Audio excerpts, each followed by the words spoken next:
They were locked up for a reason. But the world ran out of heroes. So now, you roll with what you got. Kicking down doors with a holy grin. Silver tongues and a dozen sins. Wrong side of justice, right side of fate. No time to ask, we're already late. We ain't your chosen, we ain't your knight, but we shine damn bright when the world ignites. And we roll for trouble, we play to win. Out of the sails and into the spin. We're taking chances, bending fate. The last bad call on heaven's slate. Roll for trouble, that's our cue. You want a miracle? We'll do. Hey. Knight lost his banner, but swings just fine. Rogue's got charm and a five-step crime. Druids growling and warlocks curse. Clerics smiling, which is the worst. Call us mad, call us last. But we hit back hard and we hit back fast. We roll for trouble, we play to win. Out of the sails and into the spin. We're taking chances, bending fate. The last bad call on heaven's slate. Roll for trouble, that's our cue. You want a miracle? We'll do. Hey, hey. When the odds look bad, we raise the stakes. When the gods say no, we're the brakes. When the plan goes south, we smile wide. Cause no one rides like the ones denied. We roll for trouble, we play to win. Out of the sails and into the spin. We're taking chances, bending fate. The last bad call on heaven's slate. Roll for trouble, that's our cue. You want a miracle? We'll do. Hey. Dungeon born, maybe one or two, but fate don't ask where it found you. Roll for trouble.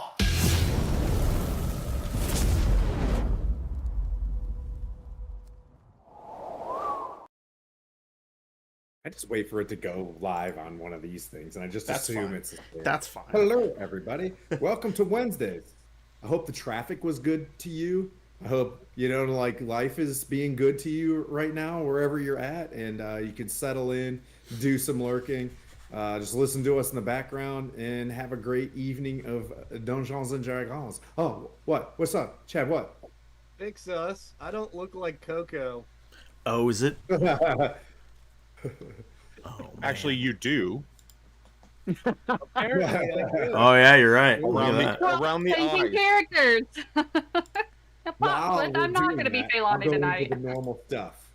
So there we are, as we're gonna play musical icons there.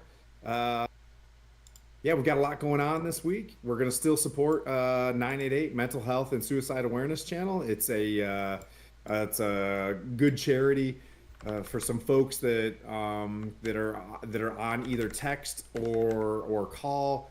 If you're in a dark place, they can reach some specialized counselors for you. So my pitch that always kind of goes is, don't wait for your day to go completely into the void dark. Wait till it starts going blue, and then you can give these calls. That was cool transition. The snow blew through and all the cameras changed. That's professional. that was, I saw that. That was awesome. So thank you so much for everybody for watching. Jetman, you're always in here. Star, thanks for being in here. Judgy, thanks for the bits. Void, thanks for watching as well. Coco, you're already in chat, but thank you guys so much. Oh, and thanks for the donation. So we're gonna start out with one regular and one special for everybody in as a pool. Let's keep it as a pool. I like that. As a paladin, as a male in Lord Gazumba, and if Jay's watching, I never get the specials. So I'm gonna keep it as a pool. So it goes towards everybody. And you guys can negotiate over it here. But yeah. We're gonna try to keep things in the community as well. So we'll raid out of this thing if you guys are watching, and we'll join one of our stream teams after this one. We'll kind of go around the horn real quick. I like the way Kurt did things yesterday in Alien. Just quickly tell us who you are and what your character is, and then at the end we'll go through some pitches and what we got going on for the rest of the week. So we'll start out with Sir Cervantes, Feilani, then Silith, and in that order. So, hey everybody, I'm Skylar with the other side of Stronghold. I am playing Sir Cervantes, the twice blessed. He is a human fighter. Feilani. Yes. I'm Cocobelly94. I'm playing Feilani, the warrior elf. She is a elf druid. Chad. Hey everyone, Chad here, Van Wickman. I'm playing Silas Trezal, Tiefling Cleric. Ignatius/Jeremy. I'm Jeremy. I'm playing Ignatius, the murderer. That's all we're saying for right now. Super mysterious. Murder. And Brett. And I am Brent. I am playing Brodegender Sanderson. I go by Brody, and I'm a broody warlock. Thank you all. And a drow broody warlock. Yeah. Brooding Brody. I like that. Yeah. I like that. Well, let's pop back into this. The last session, you guys had departed the Drunken Duck, heading north in a dusty wagon train on your way to provide relief and aid to the north post Storm King's Thunder. Right, the giants went crazy and just beat up a lot of villages, and before that, the dragons were going wild. So a lot of these towns have been left to themselves, and good old Waterdeep has been pretty well protected. That being the case, they're moving supplies north through Leylon, which is about 2-3 days travel north of Waterdeep, to go to places like Phandalin and provide relief to Neverwinter in places like that. Neverwinter's probably like a Chicago up north or whatever. So they've got some good supplies, and maybe Neverwinter's doing their own thing. But the Waterdeep Organization for Relief, Supply, and Triage, also known as the Worst, is heading north to provide aid. As you guys traveled north, there was a mysterious carriage that was with you, and it broke contact, and it went to a keep called Thornhall about a day or so into the trip before you guys went into the Mare of Dead Men. As you entered the Mare of Dead Men, which is a huge swamp like the Okefenokee, but it's a little bit probably a little cooler, not as muggy, but we did mention it's in the 80s, 90s in Faerun at this time because it's summer. It's weirdly always the climate that it is outside in the continental United States when we play this game. So don't overthink that one. So it's hot and muggy and lots of thunderstorms lately. But you guys went into the Mare of Dead Men.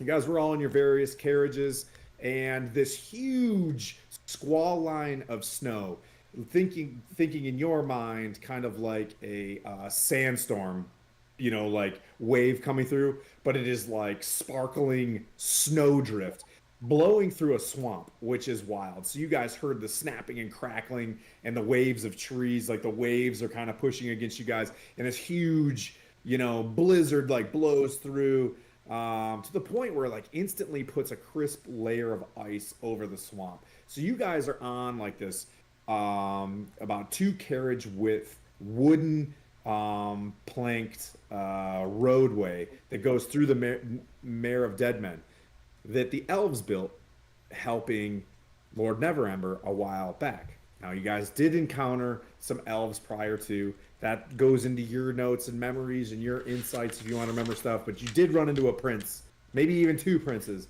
that were like, hey, we're the Eldritch Knights. We got problems of our own. We're no longer protecting the Mayor of Dead Men out. So to blast forward, you guys are in this snowstorm. The snowstorm kind of dies down a little bit. You start, picking your way through this wooden plank road that's going directly through this big swamp, and you run into an overturned wagon. The overturned wagon had 3 or 4 bodies near it. Sir Pete Donnelly, Sir Dude himself, is leading. He's like an Order of the Gauntlet paladin, and he's kind of leading your guys' wagon train. He goes forward. A couple other folks go forward, and in these bodies, these very mysterious shadows start looming out of them. Combat breaks out. You guys did a fantastic job of fighting these things off, despite the fact that they're so powerful that Phailani got a little too close. One of them swiped you and drained your life force, and you fall over, deceased, even at level 1. Luckily, Sister Lady Gariel from the old Phandalin campaigns happened to be with you guys at the same time. She comes up, she slides forward, throws diamond dust over your body, does a prayer, revivifies you, brings you back to life. You're still afflicted by not being able to raise your strength, but you are very much alive. And then as the battle kind of got quiet, you guys notice that Pete was one of the first ones to die. And Vin, one of the Zentarum, had passed away as well, investigating this wagon. You guys, had a somber moment. You bring Dude back into your wagon. You start moving forward. You guys book it out of the swamp. The weather tempers a bit. It's still overcast. It feels cooler. It went from like 90 degrees out quickly to like 30 degrees. And then as the weather passed you, 30, 40, 50, it's like 60. It's like a spring or fall, day now. The snow is like wet around you, but a good 3-4 inches, a good strong blizzard just blew through for one reason or another. You guys move through, and you get to a point where your guys are just completely exhausted post your mission. Everybody's real somber and quiet.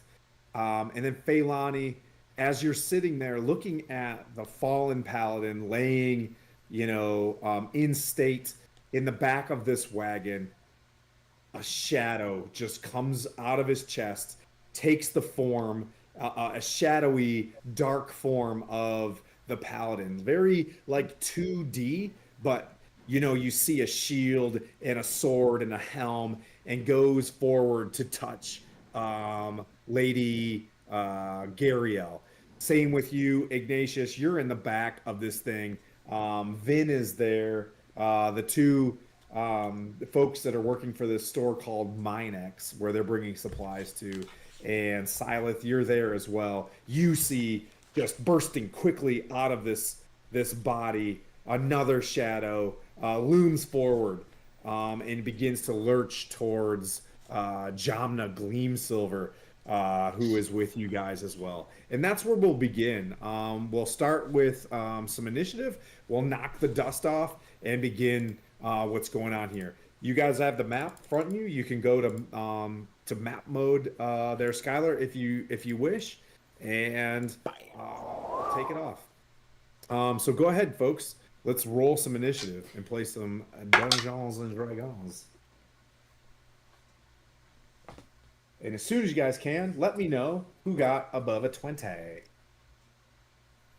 If nobody, that's super tight because the monsters did. Just kidding. Oh, goody. Anybody above 15?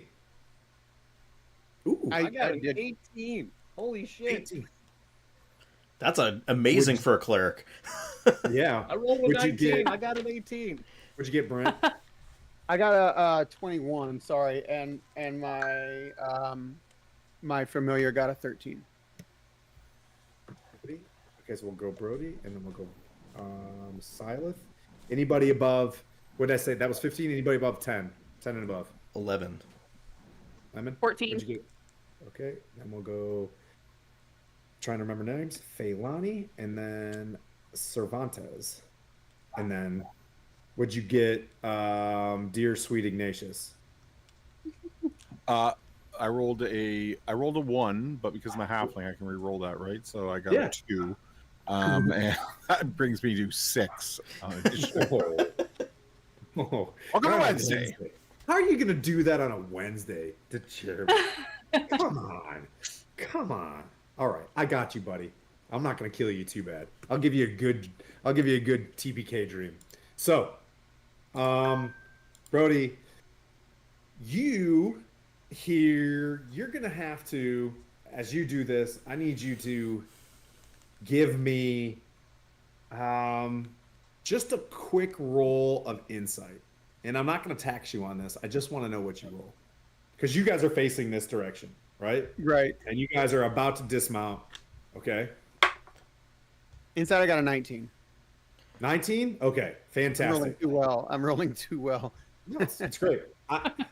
As lethal as these monsters are, I'm kind of okay with it because all it takes is a turn for a couple of you to make the wrong move, and we got a bad campaign. So Brody, you hear? I'm gonna say, Feilani, you notice this, and Silith, you notice this for your initiative as well. Feilani, do you let out a gasp or anything like that as you do this, fully well knowing that it could potentially turn this creature in your direction? What will you do as this comes out? Because this is going to predicate on your 19. Does that make sense? The kind of things you see. Yeah, I will let out a gasp. Okay.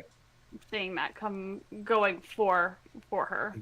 So just to frame this, I'll say for Brody, it has been like, I don't want to say deathly quiet, but like it has been. Like folks have nothing funny to say right now as you guys are trying to unpackage what just happened, and you just out of nowhere are the first person to hear like, or you hear a scuffle and just a, you know what I mean? That movement of support, you know what I mean? Like it hits you because things just like fall over and like, you heard someone spring. You turn around in your horse, like on your horse, and you see this thing up and over Lady Gariel. And what I'll say is the first thing of your insight that says is this person just brought someone back to life. You've never seen someone bring someone back to life before. So probably someone that you know what I mean? Like this thing is going after what takes from them. Right? Like they're after what you know what I mean? Like what's causing them problems. So And I can clearly tell that this is the monster and not the. you the turn body. around and you see It one wasn't of like the shadows again. Yeah, so I know it's looming shadow, really and, high. it's not it's not, it doesn't resemble, the former person. The person It does that resemble the former But person, I can tell it's in not color. Not in Right. color. It is a very 2D. It's almost mocking. It's like it's a mocking kind of thing to entice, some sort of feeling. Okay, so given that, then I definitely know that evil intent. I'm gonna Eldritch Blast it. It is directly behind Lady Gary. So I don't have an angle then. Okay, then I will. You have an angle. It's just Oh, I do. It's got, I'm gonna give it 3/4, you know what I mean? Like cover. Can I want to get a better angle then. I'm going to wheel the horse around to the right of the wagon train, and then making sure to remain like at least 20 feet off away from the path. I'm gonna I'll give it. You can move to the point of half cover Okay. without at your third. So you can move to 2+2 AC, right? Okay, And then all have right. this. Yeah. What was it? All right, then I'll do that. 3/4 is what? Shit.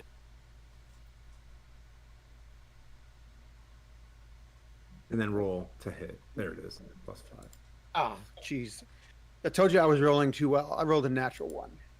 Oh no. Okay. Oh, I'm going. So there's Welcome 3 to people my in the world. cart. There's Ding Dong Johnson. There's Lady Gariel, and there's Feilani. So I need you to roll a D6 for me. God. I'm sorry, guys. A 1. What did I say first? Ding Dong. Okay. So go.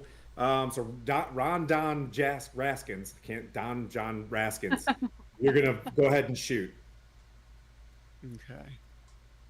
That's 4 points of force damage. Yep. So you're coming around on your horse, you're steadying and whatever you use to target, you're just like, got him, bam. And you're it's like a greenish look, right? For your Eldritch Blast, you said? Like it was almost like a poison.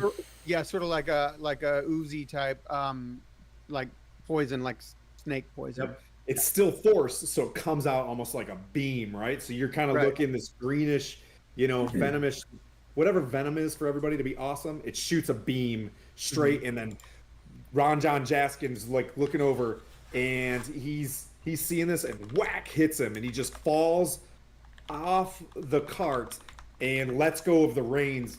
Gariel reaches for the reins. She has no idea what's going on, and then she's kind of looking, over towards Feilani to see what's going on. That's your movement and your action. What else do you want to do? Oh my God, I'm so sorry. There's, and I'm just gonna point and yell, "There's more! There's more of them!" And that's my turn.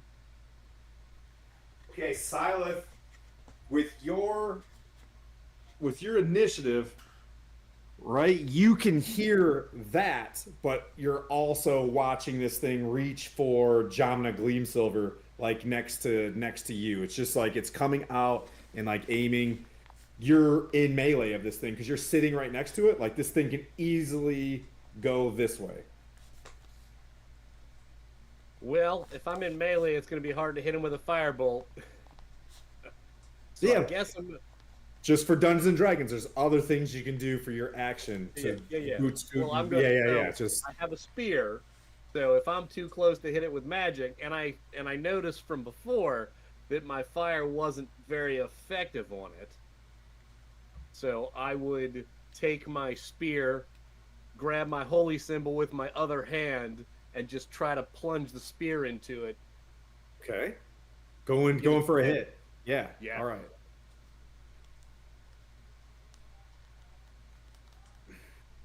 Huh, that's a 3 on the die, so that's well. So you're standing next to it, you plunge a spear. The way it's like, almost 2D in some cases, it looked like you had a good purchase, and then it just slides right behind it. You know what I mean? And this thing is getting ready to come down. One of the biggest problems is I've been drained of strength, so my usual swing of this spear, it just perfect. felt 1,000 pounds. Like I was And like, you remembered "Oh, that, man." and you remembered that, and used that against your melee. Oh, yeah. You remember that your strength is down. Thank you. Yeah. That's awesome. Yeah. Okay, noted. I'm also very Okay. beat up. Did we get a short rest while being Nothing. on these things? Nothing. I didn't That's- think so. Yeah. So these things keep. You also, you know what I mean. From your passive insight, you know that these things keep arrive. You know what I mean? Like keep coming. And that brings up as this thing gets ready to almost touch Gariel, Feilani, you're able to, you come to your initial kind of spook, and you're ready to, you know what I mean? Like you start thinking, what would you like to do? Do you know where you're at on the map? We see you. Yeah, I see me. I am going to hit it with my scimitar. Okay. Oh, you're gonna move to melee. Yeah. Roger that. I don't have anything ranged that won't hit anybody. Okay. Okay. That's an 8. I don't think that hits. Yep. So, I mean, almost good news that you didn't get its attention. You know what I mean? Like you swing your scimitar. You might be just panic breathing based on these things just absolutely turning your life upside down as you're just trying to, you know what I mean, take your first adventure. The creature is going to make its attempt. Oh, everybody's rolling bad. So as the beam shoots over its head, Ding Dong Johnson falls out. I'm never gonna change his name. His name's just Ding Dong Johnson. Like I can't. So Ding It Dong should be falls Ding out. Dong Johnson. Yeah, and the creature Exactly. with a scimitar closely skimming over top of its head. It just, for some reason, you see it like flip and face you, Feilani. Like it changed direction, and then it flipped and went back to Gariel. Like it was gonna hit you, and then it misses Gariel for its turn. Like it had a moment of like, what the hell? Ignatius and Silas, yours reaches down to like Jamna, and as she's just riding, and you try to swipe it with her spear, she tries to jump out the side as this thing just swipes through her face, and like it just moves through her face, and you can just see wisps of like her soul come out as she falls out the side of this thing. You see her wither a little bit like a raisin, you know what I mean? Like me without makeup, and then kind of falls out the side, and she just like looks over her shoulder and looks at Ignatius and just kind of points at this thing and just kind of falls out. And that brings up starts with a C, would be Cervantes. Cervantes. I'm With orange. assuming I heard Brody with the commotion. Yeah. Yeah. So hearing that, I'll turn back around and I'll say, Tabby. I'll turn Tabby. I was like, Tabby, we have to save everybody. And to turn around and what kind of yoke are Daryl and Daisy attached to? Is it like a? It's wide. So this, yeah. So it's, if you see on the map how big that is that you could walk on, I think I know where you're going with this, but like it's wide. Okay. And Daisy and Daryl are. Hey, first of all, Charm, thanks for the raid, buddy. I love you. Thank you so much. Great work out there today. But yeah, if that's what you're asking, Yep. it's a big answer. I'm going right up in between Daryl and Daisy, and pulling out my longsword. Actually, I'm going straight dual wielding. I'm not pulling out the shield, and running up that yoke. And Okay, yeah, you're definitely gonna give me an athletics check on this one. Yeah. Athletics is 17.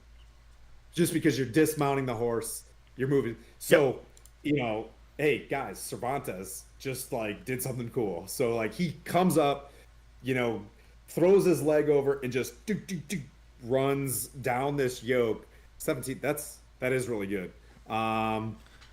And you see Gariel looking at you in shock, and now she's like, you know what I mean, like beginning to look over her head, and this thing's still coming in. So what would you like to do? I'm going to say, even if the gods forsake us, my turnip blessed blade shall not. And I'm swing at the dude with with 2 hits. Okay, wait. With so 2 hits. One. Not 2. Whoa. 2 weapon fighting. 2 weapon fighting. Yeah. So the first is a 22 to hit. Okay. And then the second is a 17 to hit. Both hit. Sweet. Wait. It's got half cover. It is a DC. Yep, you got him. Even though I'm right in front of it? You're not. It's behind Gariel. Oh, okay. It's behind Gariel. Yeah. So it's got a. Yeah. It's a D8 and a D6. All right, so that's 8. 8 on the first, and then 3 on the second. And I will position myself in between Gariel and the monster. Okay, so Phelan, you see one of these creatures that seem pretty powerful. Elder's Blast flies over, scimitar, whiff, and then boom, like 2 like piercing, stabs straight into this thing. As you see Cervantes kind of, you're going to be like in rough terrain while walking around in this thing. So you're at your max right now on the deck with Lady Gariel, and that brings up. And just so you know, I'm going to use Sap, so he has disadvantage on his next attack roll. Next attack roll. Okay, fantastic. Yep, this thing's looking wobbly. I like to see. Did you guys see the Instagram post? Those little shadow things that I posted. How they look all. That's how I imagined how those things look. They look just not chill, like a vapor of the last soul. You know what I mean? That was in there. That's lost in some voidish limbo. These things just look not chill. Okay, so that brings up Ignatius. You are currently. So this thing, yeah, this thing's a few feet ahead of you. You're not in melee yet. Can I be in? But I can be in melee. It's right there, isn't it? Yeah. No, you. I'm offering you a. No. Yeah. I'm going to attack it. Okay. Fantastic. And then I draw my blades, and in I go. You get advantage on this attack from Charm. Oh, cool. I'll roll again then. And don't forget, everybody, because of the previous donation, there's 1 point you can add either to the beginning of your roll or a point that you can roll after the roll. So you get the party has 1 regular and 1 special. Thank you, Charm. I got a 21 to hit. Oh yeah. Ooh yeah. Eh? Because I had advantage, I get sneak attack. So I do a total of. I'm definitely learning how to rogue through you, by the way, so that when it comes to I'm not arguing with anything that you do, because I'm going to be like, that's canon now in the campaign. So a total of 13. Oh. Okay. Yeah, so same thing, like piercing damage. Yeah. Yep, that makes purchase. Let me just check really fast on its resistances. Okay. Yeah, oddly enough, of the other magics and things like that hit these things, you skewer straight through it. Is there anything else that you like to do? So it doesn't seem to hit her? It does. Yeah, okay. Just like you hit a normal person, it stabs into it, you feel something, and then you pull it back out, and this thing kind of... I am going to attack with my offhand with my dagger, and because my short sword hit and it has the Vex property, it gives my next attack advantage, so this attack goes in with advantage as well. Okay. Here's a question. Can you use multiples of those? Oh, okay, so I get Vex on the next one as well. Yeah. Nice. So does a 14 hit? It does, because this thing doesn't have any cover, because it is trying to go after now Silith. Okay, so another 2 points of damage. All right, and that was a total of 16, sir? 15. 13 on the first hit and 2 on the second. 15. Okay, these things both look, you know what I mean, like pretty rough right now, and that brings back around.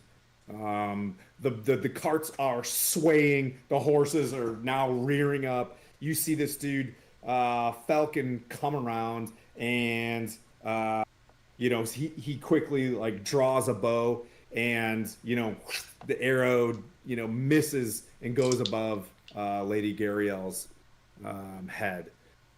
Lady Gariel missed her turn because she was, it was almost like a surprise round. But you see her quickly chanting something in front of you guys. And she's getting ready to place her hand on Ding Dong Johnson. That brings up Brody. I can be serious and funny at the same time. I'm not. I guess. So, on its initiative, I would have had Slinky to move into place to where he would be able to assist me to give me the help on my next attack. Okay. Yep. So you want Slinky to move to. So basically, Slinky is just keeping an eye on these shadows because as you guys see the shadows, they do that thing where they wisp underneath someone's feet, and you momentarily all lose contact as these things are shifting side to side, and they're basically hiding in plain sight. There's boxes and things like that, but it's moving in and around like Lady Gariel, a crate or whatever, but they are trying to shift around to gain that first advantage of hide. So Brody, you see him, you see Slinky. Slinky moves in the position to stay close to this thing, right? And it gives you where it's at based on where Slinky is.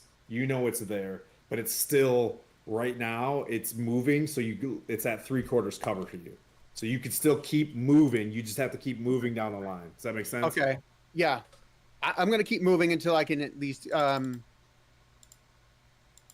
until I can get a good eye on it. Yeah, you just keep moving down the line here. You're closer to it. There you go. Okay. And I'm going to Eldritch Blast it. Eldritch blasted. Oh my god. I missed again. 11. Well, it's not a 1 though, so that's good. No, it's definitely better than a 1.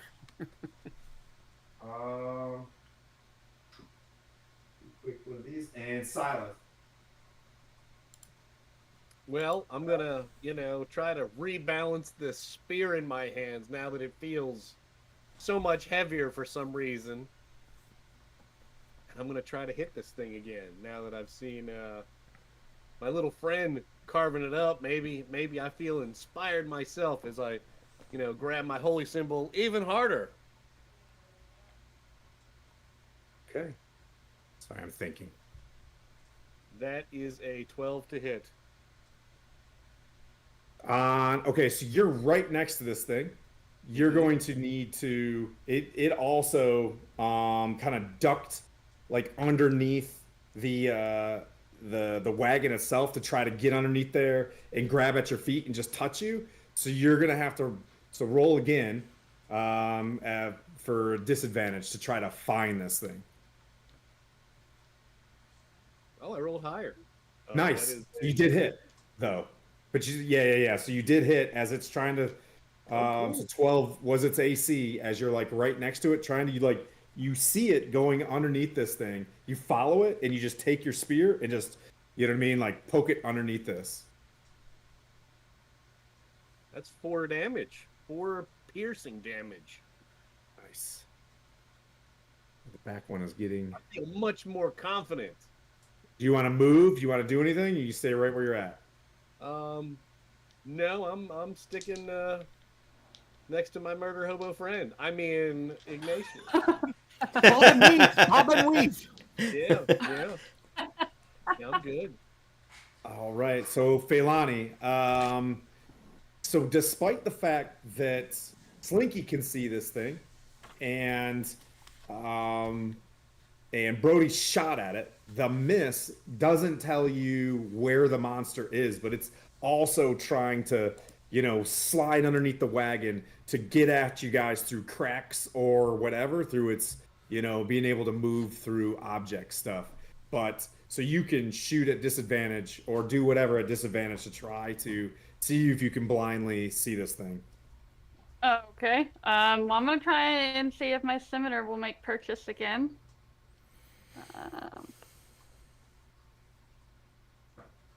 Well, that's going to be a 4. So, no. All right. Yep. So you swing and you hack and you hit you see a shadow, right? You're kind of tripping out about shadows and the wagon wheel that's rolling, and it was a shadow of the wagon wheel on the inside, and you chip the bottom of the wagon. And at that time, you see, the hands. You see Gariel jump up a little bit as she's like, no. One of the shadows kind of reaches out to try to hit her, and you see her just like slump over. Does it in hit the her? wagon? Yeah. I'm gonna intercept. Okay. I'm gonna intercept as a reaction and reduce the damage dealt by 1d10 plus 2. Ooh, I like this that you're intercepting. So you're touching. Your shield is most likely touching. How are you intercepting? I just have to be holding a shield or a martial weapon to use the reaction. Okay. Got it. So the weapon itself is touching this, not the Cervantes is Correct. touching this. And I want to say this because it's very important when you're willingly touching a shadow throughout this campaign. It's basically it's like parrying it away from her. Yep. Basically. So It's how 11. 11 damage. Oh. I'm gonna say that you basically, as this hits her, goes forward, you drop your shield, its point into the front of like where she's sitting in the wagon. You slam it into the wood, and it tries to hit and just stops on the shield itself. So you completely riposted the attack, if I use that word, but it's fancy and I want to. See. You riposted it. But it's still in a big fight in the back of this wagon. Ignatius, you made purchase. This thing slides underneath the wagon itself, and as you're getting ready for another shot, you feel it coming up through the wagon, right? Like it just moved through the wood itself, like it went down through the wood and then came up, gets right in your face for an attack. I don't know what your AC is, but it's 18 plus. 18 That hit. plus. So it's a 22. Yep, that hit. Don't kill Jeremy. I don't want him to kill me tomorrow. So that's going to be 7 necrotic damage. Are you still up? Yep. All right. And then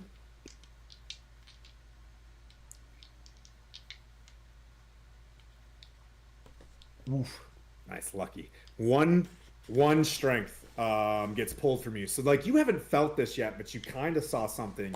You just felt like, like super hungry.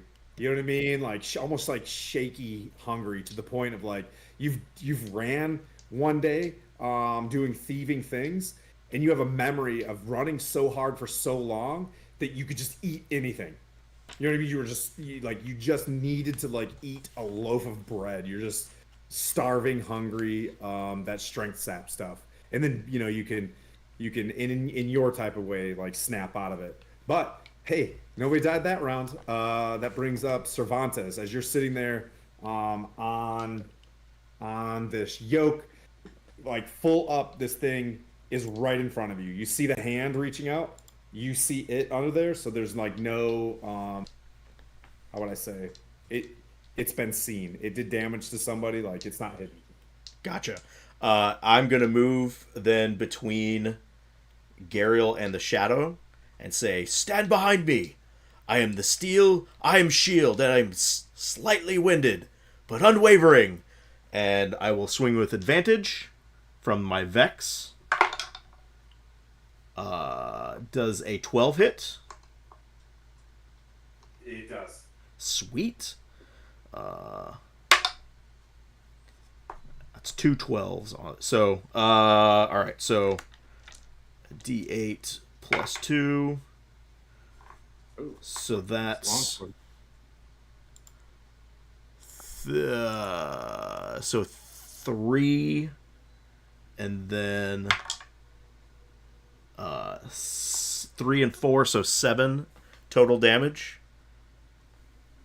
Okay. And it has disadvantage on its next attack, and I have advantage on my next attack.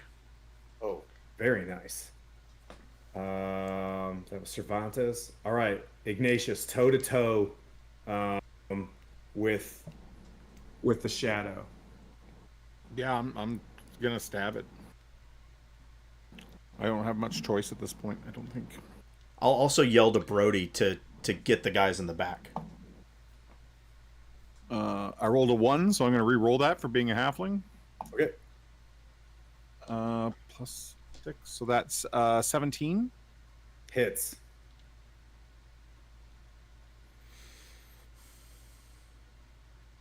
$11 damage, Okay. and then my offhand. Nope. still How do you want to do this? How do you want to do this with the first one? As this thing is looming around, dropping people come to you. How do you want to kill that shadow? Well, I feel like I just the sword goes right through and sticks in the wagon because it was coming up through the wagon Yeah. at me. Yep. So like my sword just embeds down the wagon, and the dark vapors sort of drift away from the blade. Okay. Yeah. It just like barely misses the body of Vin, but then the vapors just move up and away from the body. It doesn't go into it. It just kind of like dissipates. Anything else you'd like to do? So you're in the back of this thing. You see that's kind of clear, and then you see in the front of you just the other wagon kind of doing this, and you see Cervantes's tall, lanky Don Quixote body just like to be attacking what looks to you like it must be a The shadow dude. because you can't see what the hell's going on. Yeah, I can't afford to get hit again, so I'm gonna have to switch to my bow. So I think my turn is done. Okay, sir. Brody, beginning of the turn, you hear Cervantes like hit the one in the back, and then you see Ignatius, hit, and then you see him kind of just like stand up, and whatever was like making Ignatius look really dark, and it's high morning, he's now bright again. You know what I mean? Okay. Like something was there, like in front of him, opaque, and now it's gone. Okay. And do I have a good line of sight on the shadow now? Or So as you're moving, no, it's almost like it's underneath the wagon. Like you know that where he's swinging, he's fighting behind Daisy and Daryl's butt. Do you see where he's at? Like if you look at the map, you can even in the map you can hardly see him from where your character is. So you'll have to turn either back around or dismount. Does that make sense? okay, so he's on the other side. Yeah. So if you know what I mean, like I'm on the yoke. What about like the one at the back? it's gone. Oh, it's gone. Yeah. Okay. All right. Yeah, I just So haven't then- removed it yet. Okay. Is there room for me to ride around behind the first wagon and come around the other side Mm-hmm. Yeah. and get a view on it? Okay, Yep. that's what I want to do then. Yep. So you swing around, and there it is, off to the side behind Daisy. You know the difference between Daisy. Daisy's got a Viking helmet with 2 horns, and Right. Daryl's got like a rhino horn out the front. Yeah. So, anyways, you come around the side, and then you see Cervantes in his last, you know what I mean, go with it with this thing, and you see Ding Dong Johnson laying there. You'll find out. All right. So then I'll take a shot at it with, once again, Eldritch Blast. Okay. And do I get advantage with? Nope. Because Okay. it's hidden. It's trying to get underneath there, Right. but Slinky, since you didn't come up with another prime directive, Slinky's just staying with it, and Okay, like right. moving forward. So you see Slinky enough to go like, oh shoot, its back's to me. Pow. All right. Oh my god. Yes. A 10. A 10. Okay. Ooh, this is getting Oh. spicy. Yep. So Cervantes, you tell him shoot the back of the cart, and then all of a sudden he comes around and shoots a beam, and it goes straight over your head. Brody's but that going to be brings very up- very broody after this fight. If we survive. Silith Jamna is off to the side on the ground, and you know that you see Brody's horse ride around in between and in front of you and shoot at something over Cervantes's head. All right. Well, I'm gonna look that way to see if I see any kind of shadows or anything like that. From where you're at, you'd almost have to like dismount. Oh, Like, get off then the I'm gonna wagon. say, Tamora, give me the luck I need, and I'm gonna try to flip off the cart. Okay. Yeah, you can do that you can get out of the cart super easy. So that's not I even gonna be said, like. I said flip, and I know how well this is gonna work. Oh, you want to flip? Oh, I want to do a flip. Okay, yeah, make an athletics check. Oh, I'd love to. Holy shit. That's a 17. Okay. Yeah. So Because like I'm -1 right now. So you do like a front flip, land. Jamna is at your feet, and you do see that her eyes are open, but she just like is kind of in the fetal position, like holding her stomach, like she doesn't know what's wrong. You know what I mean? And just you see her going to grab a dagger to like throw in a direction, but you don't know necessarily it's there. The monster's there, but you just have to shoot at disadvantage to hit it, unless it's a spell, I guess. Me? Spell? Yeah. Firebolt. All right. Yep. Roll the hit with disadvantage. Roll a 1, I'd be please. happy to.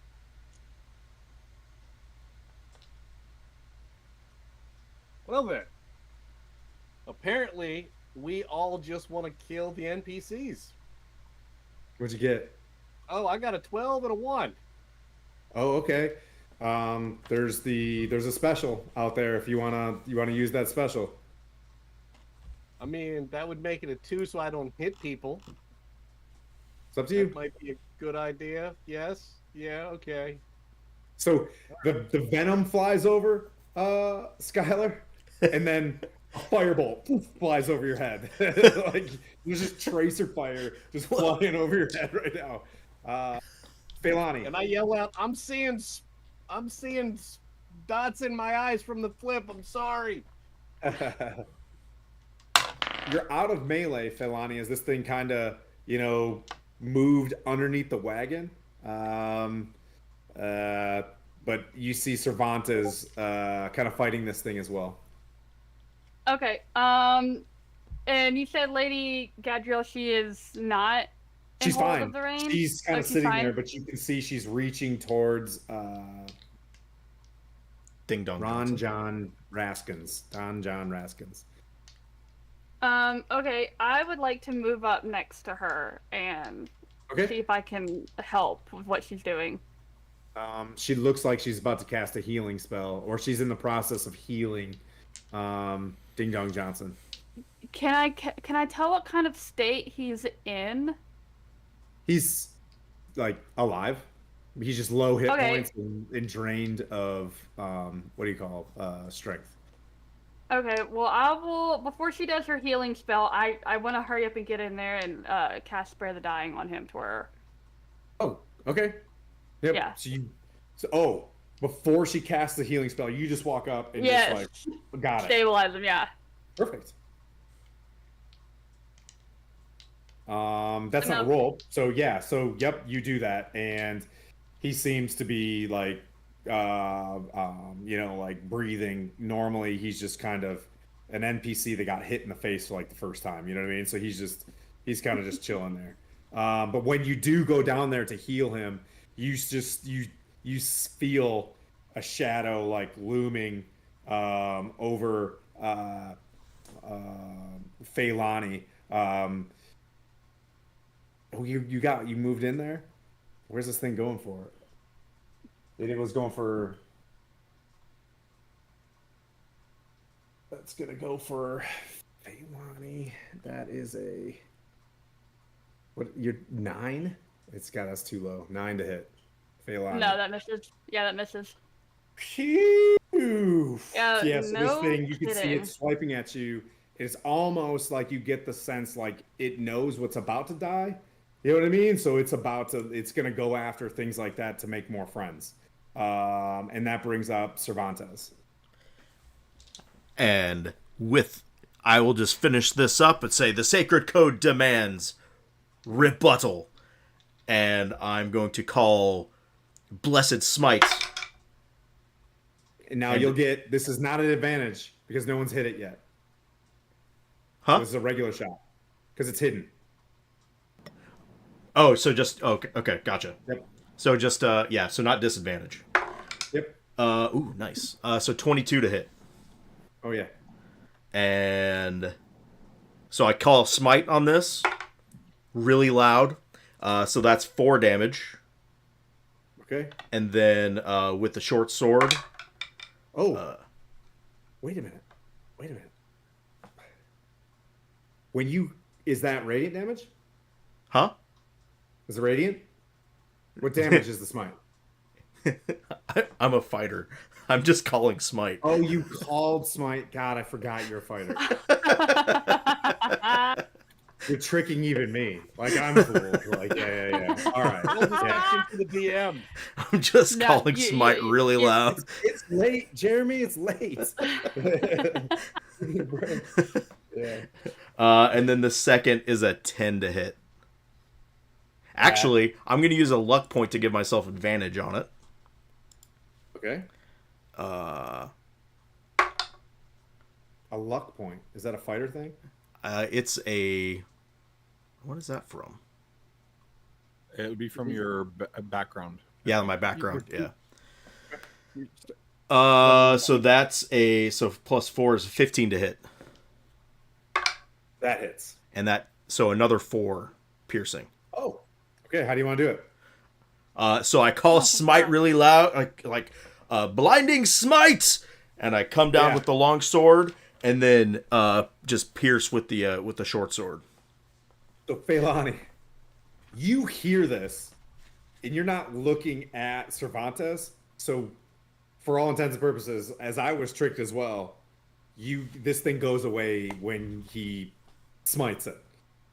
Just for anybody that saw this, your characters, you know what I mean, like, are kind of think that, and things go quiet. Jamna is sitting there holding her stomach. She just starts throwing up. You hear her, but she's, like standing up and just not like whining about it, but she's so messed up by whatever this was, and she gets back into the cart. Ding Dong Johnson. Huh? Can I do medicine? Can I do a medicine check on her? Yeah, sure. We're out of combat right now. So as you guys are just like, you know what I mean, like scrambling around. 17. 17? Yeah, she seems. You've never seen anything like this before. It's almost like a bad sickness, but you get the sense from your 17. You said medicine check, right? Yep. That this is almost like exhaustion. That if you just need to weather this, because you notice it on yourself as well. Like it doesn't feel like the shakes that you have from losing strength and stuff like that. And you see, Ignatius as well, kind of looking a little peaked. Even though he's playing the tough guy, but he can't mask it. You know what I mean? And you also see Ding Dong Johnson kind of stand up like, oh, sea biscuits, and he's just like rubbing his shoulder. He's like, this ain't the old arthritis. I think I got something way worse. But Gariel, gets to moving around, grabs your hand, Feilani, and cures you for 5 hit points. Like you see, a radiant light and warmth on her hand as you were reaching towards Ding Dong Johnson. She just moves that spell basically to your wrist and empowers you. And she looks at you with this like, I think maybe the gods, and looks back at Pete. The gods helped me make the right choice.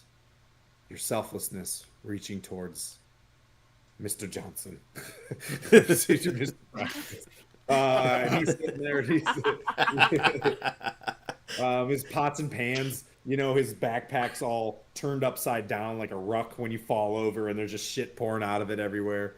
But I'll kind of go around. So, Brody, you're clippity clopping, and you see Cervantes pulling his sword out of the dirt, basically. would you like to do, Brody? Thank the gods, Cervantes. I don't know what was wrong with me. Well, at least some of us were on our game today. By the turnip in the code, evil is undone. And I turn around and I just walk back up the yoke and hop onto Tabby. Come, Tabby. We must get this train to Phandalin. Is everyone okay? Yeah, we will be. How much further is it to Leylon? Okay. Yeah. Make a perception check. 6. Jeez. Okay. You're kind of going through all of this stuff. You hear Cervantes talking as well, and you see a farmhouse in front of you. You don't see, this could be anywhere, but you do see a farm with with a rocked like fence around it. There's your basic turnip field or what have you, right there, but you don't know necessarily where you're at. Kind of in this moment. Did you say turnips? Maybe. But that brings up Silith. You just did you ran up and you didn't just heal? No. Oh yeah. Not heal. I did a medicine check. Medicine check. All right. So Phailani, you feel the warmth of Sister Gariel holding your hand. Has like a kind of a moment with you, and then you see her kind of look down, and she smiles when she sees, you know what I mean, like Silith healing and checking on Jamna, and she just kind of just looks at both of you with this bit of approval, and she just kind of clutches this medallion that's on her chest, and it just looks like a pinwheel. It's like a circle, but it's got like the colors of a rainbow in almost like pie shapes on it. And she does it, and she does a quick spin on it. Like that's how she plays with it. She just does like a quick spin, and you see it dialing around. But what would you like to do, Phailani? I go to grab her hand with both my hands, and I kind of bow over them, and I say to her, I want to thank you again for giving me my life back. And I'm sorry that you lost your friend in the process. I know how that feels, to lose a loved one and a friend. And I will do right by you giving me this new life. Again, I thank you. Fortune chose you, and she looks at Pete. Timora seems to know or chooses, what's best. And she's like, and I hope fortune follows you. She's like, for now, I think we should find some place to rest. I don't think we should go any farther. And you hear her like kick where the dirt would be, but there's like a layer of snow on the ground that reminds you that this weird inclement weather just came through, but you can also feel warmth. Like there was a bitter cold, but it's like warm again, which to your weather sense, I mean, you can check it, but like it seems like some sort of weird weather came through, but the predominant weather of itself of Faerun is still more powerful than that. Does that make sense? Yeah. Yeah. You were sitting there as well, and you see Eldon Keyword's head just come out of a box, like, you just see his eyes, and he puts his glasses on, and he kind of stands up and, surveys everything. And he just, like, looks straight down the road. But that brings up, let's see, Cervantes, what would you like to do? I will climb up on Tabby and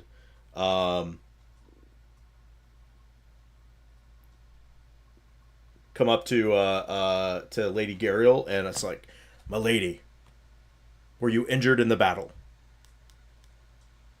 No, luckily enough, either it had bad luck or I had wonderful luck. Timora, Timora be praised. I would like to meet all of you at my very humble shrine at some point in time when we get to Phandalin. But and she points ahead. She's like, but there it is. And I don't see anyone. And you could turn around and you see a steep a tower, like almost like a wizard's tower in the center of the town, and then but you do see the shadow of houses, probably a half a mile to a mile in the distance, just enough where you can't break out good character of what kind of building it is, but you see one-story buildings, maybe a two-story building here, and then a 3-4 story tower itself, like in the middle of the town. Do we think we have time to make it to Phandalin up the road? She takes a moment and she's like, give me a moment to contemplate. And she just kind of sits there and puts her hand up in the direction of the town. And you can tell she's kind of casting something, but taking her level of in-depth insight. Ignatius. Well, I'm hurt pretty bad, so I'm just gonna kind of slump down in the back cart. Okay. And would you guys like to rest? Yeah. What's that? Would you guys like to rest? Absolutely. I'm going to look around and make sure there's no more dead bodies. If the town's close, I would prefer just to get there. Okay. Now, okay, the town is about like a mile off. That's what you want to do. Okay, we'll go back around. Brody, you want to look to see if there's any bodies around you. Go for it. I want to look very. I'm gonna ride around. Okay. Before doing anything else, I'm gonna make sure there are no dead bodies, whether they Go were here ahead and before do we a got search here. at advantage. Okay. If you're like deliberately being like, hey, I just want to do this search. I'm spending my whole whatever. Yeah. Okay. Good. Yeah, I rolled. And this is investigation, or what'd you say? Whatever you prefer to okay. look for, whatever. So if it's investigation, 22. describe how you investigate. If it's perception, how do I'm you? Yeah, I did a perception and I got a 22. Finally, something Okay. good. Very So good for I'm them. going to I'm going to sit up high on my horse, and I'm just gonna take a good lay. I'm gonna do like a sector search. I'm gonna look in one sector, Yeah. and then I'm gonna look in another sector. And I'm just gonna go around in like a good 45-foot radius around the entire group. It's kind of distracting at first as you do. You see that there's a building, and you know that there's definitely something there to investigate. But you go around the forest line, and I'll tell you kind of some of the things you see. You do see a woman's body, deceased, in the tree line across the road.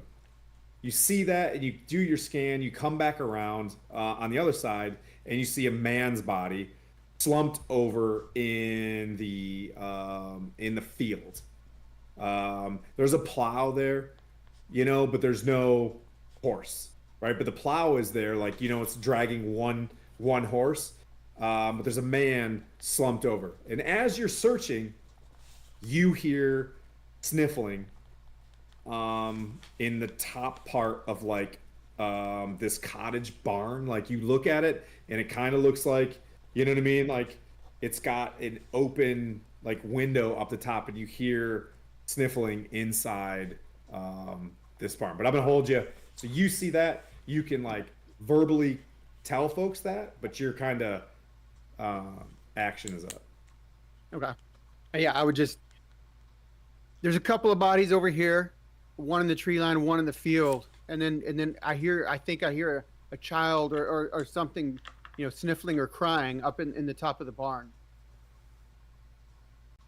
We'll we'll go back around to Silith. You're paying attention to him, kind of walking around, and then you hear him in the distance, mention like, hey, there's one over here and there's one over there. What would you like to do? So I'm there with, you said I'm with Jabna? Is that the You are, and person? Jamna seems to be fine, but she just looks peaked right now. Like, So I'm gonna and she's try to just help. as wounded as anybody else. I'm gonna try to help her back in the cart. I'm gonna take a look at Ignatius, see how he's doing, while also trying to get all of us something to drink after this. So first, I want to check him out to see how he's doing, while also being like, "Yeah, this will help our spirits." Spirits. I'm in rough shape. Yeah, I'll roll a medicine check to figure that out, and that's a 12. And this was to do what now? I'm sorry. That's to check Ignatius, just to see how he looks, how he's feeling. Same thing. He's got like this weird, tiresome look about him. Like he's been up for like 2-3 days. Tux, nice dude. We got the special back, and since it's 25, we'll add 2 more specials on there. Thanks, Tux. Yeah, so I would explain to Ignatius and Jabna, we're gonna need to rest to sleep this off, this exhaustion that we have. Yeah, since you took 2 medicine checks and you're looking at Jamna, and then you go over and Ignatius, if you're okay with him kind of checking you out, like Yeah, absolutely. Okay, yeah. So he checks you out, and you're like, you can kind of sense that you're the first thing that you would do. You know what I mean? On this thing is like, all right, let's rest first and see, you know what I mean, and see what happens there. That's a full medical assessment after this one. Like we need to rest.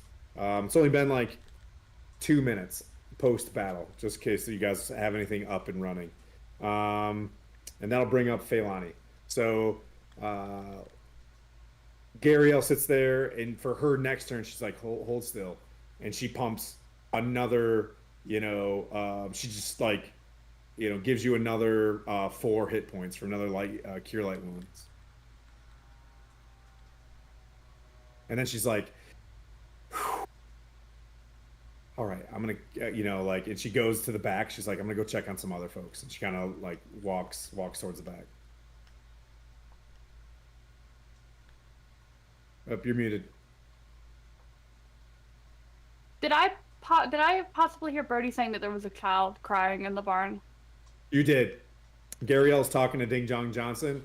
She didn't hear it, so she was just like, and he's like, grand negotious, and you know what I mean. And she's like, okay, and she just wants to like move down the line. But you did hear it. Okay.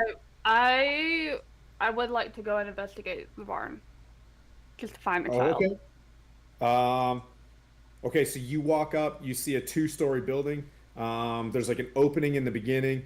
That you don't hear the sniffling, because somebody probably said through your passive insight, I hear someone in there. Oh my goodness. Thank you so much, Jay. Huge raid. Super duper appreciate you. Hi, everybody. We'll be playing on Jay's channel on Saturday, where he emotionally abuses me. Whatever body I have left after Jeremy abuses me tomorrow night, I shall bring forth to the Kazuma channel. And emotionally abuses and make believe that damages you. That's right. Yeah, so you cross this driveway. You see the man laying next to, and it looks like he's got like some sort of like farm implement just out of his reach. Like maybe he had dropped it or whatever. But you move up to this barn itself. Like, would you want to investigate the barn itself? You want to go in there and find whatever it is? Like, what's your intent? Well, he said that I heard him say that he heard sniffling, so that's what I kind of want to do. I want to investigate the barn to find the sniffling. Okay. I'm following after her, knowing that she was probably very emaciated Yeah, no problem. We can retroactive that stuff. Yeah, you go into fighter night mode, and you kind of just hang out with her, and go see what's going on here. There's a door. There's a wooden cottage door. There's light going through this window, but you know how when light hits the window, you can't see what's going on inside. Relatively quiet, but go ahead and make your roll.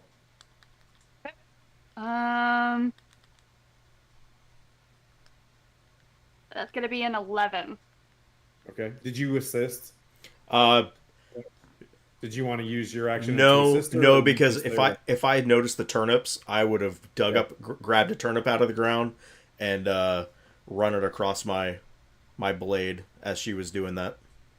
Yep. So you open the door up, and like a very quiet cottage. You smell that you see where like a teapot is, almost like in flames, right? And it is like in flames. You get the sense that it's been cooking here for a while, but only like maybe an hour. So it hasn't like burnt anything around it. You see also like a cold pot of like stew. There is a set of wooden stairs that go like away from you and then bend backwards into some sort of upstairs. But there's a table out. You see various toys kind of laying around that might indicate that that there might be someone up here. But there's just like normal downstairs sitting. You do with your 11 think that whoever's here probably lives upstairs. Okay. I'm definitely going to head upstairs. And while I'm doing that, I call out for anyone, who's there in kind of like a very non-threatening voice. Just asking, is there anyone here that needs help? Yep. Oh, well, I just want you to roll your persuasion check, if you could, Jaylani. Damn it, Jim. Until we learn how to play your character, I'm gonna let you learn how to play your character. Yeah. So roll that delicious 6 charisma right now. And see what I got, with the -2, that's a 14. Okay. So you're like, Not bad. Nice. You belt out with like a bit of like, hey, hey, hey, and you change it, and you hear like, where's mommy? You hear that like, you just and then like a sobbing, panic cry just starts happening upstairs, and then you hear like footsteps run off to the side, and we'll pass it over to Cervantes as well. So she came in, checked out the place, and then was just like did a very nice like, hey, who is it? Oof, that's another 2 specials up. We're using your special thing, Jay. Another 2 specials. Thanks. That's Patrick, right? Yeah. Am So I you supposed don't to be know if tracking that's my own specials, or are they a pool? It's a pool. We're using a pool. Okay. So there's 4 out there and 1 regular still. Okay. I just wanted to ask. Sorry. Hearing her kind of belt that out in a kind of in a crass sort of way, I'm gonna put my hand on her shoulder and it's like, that's pretty good. And I'm just gonna go up the stairs and like, Tyr will save worked, you, though. child. Yeah, I Wait. mean, when she's been talking to you, she's been kind of off-putting, but that voice was actually very good. Yeah. So and then It's like, so I'm you like, head up you're there. getting better. You're getting better. Yep. So Cervantes, you see 2 beds, like a much like Goldilocks style. There's a big bed and there's a little bed. There is a chest of drawers, a wardrobe, right, and a circular window that's like the shutters are kind of like open, bringing in the sun in here. But yeah, as you crest, you see these beds, but you can make your whatever you want to do. Check. I'm just going to. I don't trust anything in this right now. This sniffling child that we You don't possibly trust me, is it? could possibly be a shadow as well. So I'm going to stand guard at the top of the stairs and say, "Young child, Sir Cervantes is here to the twice blessed is here to save you. You are safe with me." Yeah.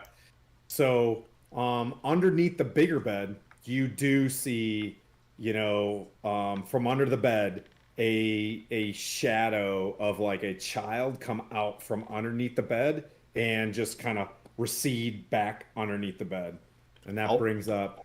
It's a Go ahead. shadow killer. It's like if I can pull out a turnip and hand it to him out of A my shadow? out of my pouch.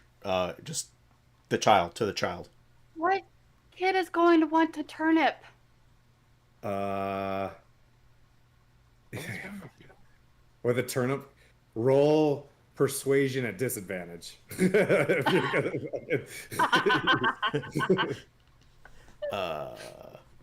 I have good persuasion anyway, so. Oh, no. That's a 9. Yeah. So you hear, what I'll say is you do hear noise of the movement, and the shadow goes all the way underneath the bed, like against the wall. And that brings up Ignatius. I'm kind of curious about what's going on in the barn. You stayed with him. You came up with him. Yeah, but I'm hanging back. Like I'm listening and watching. Is it maybe checking the place out to see if there's anything of valuable lying around? Anything of value? Okay, yeah. So she goes through. She moves through things. There is a dead man outside, and you see that off to your right. You hear them kind of searching around. You hear, surprisingly, Feilani she changes her tone to sound softer, but it's almost like she deliberately has to switch her own natural octaves to sound sweet. Hey, you got Christmas. You're like, Do I see the? But like I'm "Is looking there a around. child upstairs. Hey, It's a sweetie." it's a barn we're looking into, right? Is there a house nearby? It's like same. It's like a barn house. You know what I mean? Like it's shaped. Okay, so I'm kinda looking to like see if that. there's any if there's a family heirloom that looks expensive. Okay. It's a barndominium. Yeah. Do an investigation. Hey Bones, thanks for the subscription, bruh. Had to So, give it to you guys her. are so great. Look at everybody Had to just give it to watching. her. What'd you get, buddy? I got a 4. Nice. What I'll say is you are searching for you start putting your hand on like a shiny candelabra and you lock eyes with Feilani. So I'm gonna play this like you see them come in, there's like a child crying, and you see Ignatius like grab, and you have it. You have a nice shiny candelabra, but because it was kind of low, we'll say Feilani kind of saw you. You got your hand on it. You know what I mean? Like you see it, and you're just doing whatever. I'm gonna be like, Wow. and Seriously? I think you have more important things to do, like it's getting your dark. health It gets back up. dark. I wanted something to carry the candles with. I kind of just give him like a squint, very suspicious look, and I turn back to put my focus on the child because there's no reasoning with him. I know where that candelabra will end up. Brody. With this group, yeah. I don't want to let Feilani down, so I do take the candelabra. You have a candelabra worth 5 gold pieces. Nice. Since everybody has gone basically into the house to check on the kid, I'm gonna go over to the body in the field that's slumped over the plow or whatever, and I think I'm going to Not touch it. I'm gonna Eldritch Blast it. The body? Yeah. I'm gonna go with you, Brody, because I didn't go in the house, but everybody just started wandering to the house, and I'm like, I thought we were gonna rest. Okay. The doctor said to rest, so I'm with you. Okay. Yeah. Shoot the body. Do you say that Well, you're it's gonna Elder's shoot the body? Blast and it's prone, so it's disadvantaged. So shoot. Okay. Do you say that you're gonna do that? Yeah, I'm gonna say I don't trust dead bodies anymore. Well, then I And- would also shoot it. Okay. All right. You guys both roll disadvantage. Awesome. I rolled a 10 and an 11 on the dice, so that gives me a 16. Okay, you hit. Well, I Yeah, rolled the a only- 3 and a Tyler? 4 on the die. You rolled a 4. I rolled a 3 and a 4 on the die, so obviously I did not hit. So he I did- The shoots, second thing is overkilling you guys. and then the rocks like kind of explode from. Was it a flaming Firebolt. bolt? Firebolt? Yeah. And it just kind of lights a little bit of hay or something on fire. Things are kind of smoking, but the body doesn't move. It just kind of sits there. It doesn't seem to like react. Okay. And I'll kind of like kick it with my foot. You Kick know it. the way Darth Vader did with Obi-Wan's robes. Yeah. Yeah, you stomp. I mean, the body just rolls over, and you see a man in his 30s. Okay. Yeah, I look over at him, and I'm gonna say, You see Jeremy, a man in Yeah. his 30s. do they can they come back to life? Like even after we shoot them when they're dead, how do we keep them from coming back to life? Is there? I'll do a medicine check after it's been blown up. Okay. Next thing we know, we see an arm coming through the window. Yes, go for it. Just go ahead and roll this scene. So we're on the scene of, and then we'll go back to what's going on upstairs. So you guys are checking out this dead body. Yeah. So roll a medicine check. I got a 7. Got a 7. Yeah, it's yeah. He looks pretty dead. Yeah. He's dead, Jim. Yeah. I still don't You guys are trust it. standing I over don't him know. like, yes, dude's no longer alive. And Gariel is off healing. The rest of the group, they're out at the carts. They're kind of sitting on the they move to the house side of the carts, and they're kind of just sitting on their butts, kind of leaning up against the wagon wheel, kind of just beginning a rest. And that brings up Silo Phelani. You're downstairs. Cervantes goes upstairs, and you see him roll a turnip like a grenade underneath the bed as you start coming up the stairs, and a shadow recedes underneath the bed. So I kind of just look at Cervantes and I'm like, what kid do you know would want a turnip? Who doesn't love a turnip? Turnips are great. As far as I know, you're the only one that is obsessed with turnips. I put a turnip in her hand and like, well, you deal with the kid then, and I'm going to basically clear the house, clear the rest of this floor. It's all clear down here. For any other threats. So when I see him turn around and go back down the stairs, I am going to cast Druid. I'm going to do sensory effect, and I'm going to do spectral dancing fairies around me. And I'm going to go over to the bed and kind of like bend down and look up under the bed and have like little spectral fairies flying around me just to make myself look very non-threatening. You can do another persuasion check at advantage because using that's awesome. Awesome.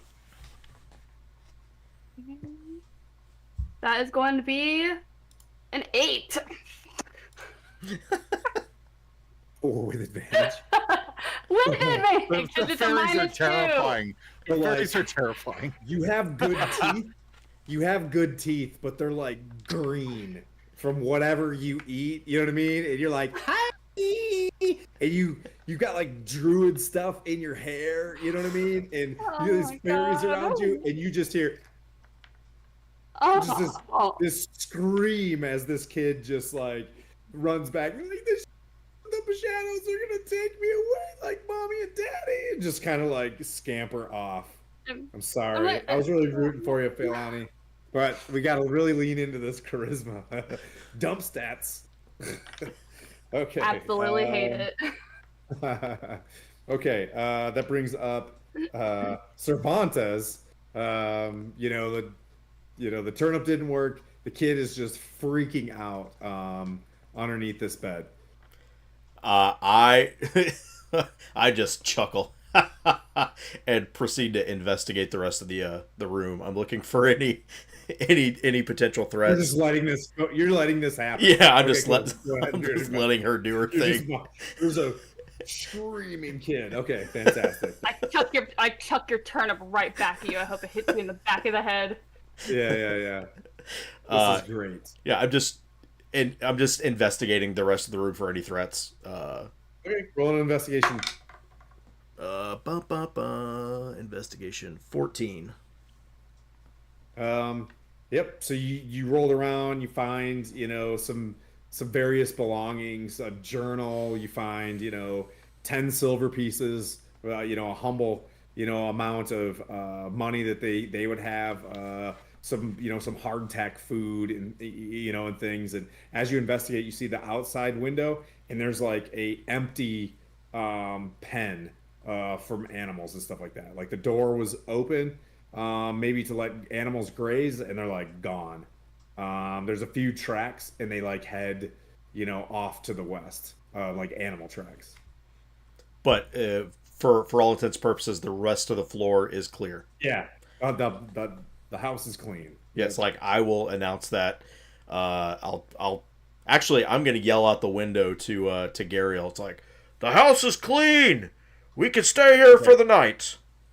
Okay. Yeah, and they get up and they start like, slowly, really defeated, start moving towards you, and then Gariel moves back and I forget her name, Halia, I think was her name, stays next to that the Vin guy. They do begin to move and then they turn back and they stay with the wagons and they Gariel kind of gestures like kind of one of these motions. But then that brings up Ignatius. I'm gonna keep poking around. Okay. See if I can... You've basically found everything you can downstairs. Well, is there maybe a toy or something? Yeah, there is. There was a toy on the Feilani found. There is a teddy bear. Oh, Feilani already found a toy? It's on a floor. Oh, I'll grab the toy. Okay. And please don't break my heart. And I pocket the toy. I'm gonna walk over. Well, they're upstairs with the kid, right? Yep. I'll just bring I'll bring up the toy up, and I'll be like, "Hey, crazy swamp lady, move out of the way." All right. Roll a persuasion at advantage. You're using a tool. And I'll be like, "Here, kid, come and get the toy." Watch it be. Can I get advantage? Yep. Feilani wanted this so bad.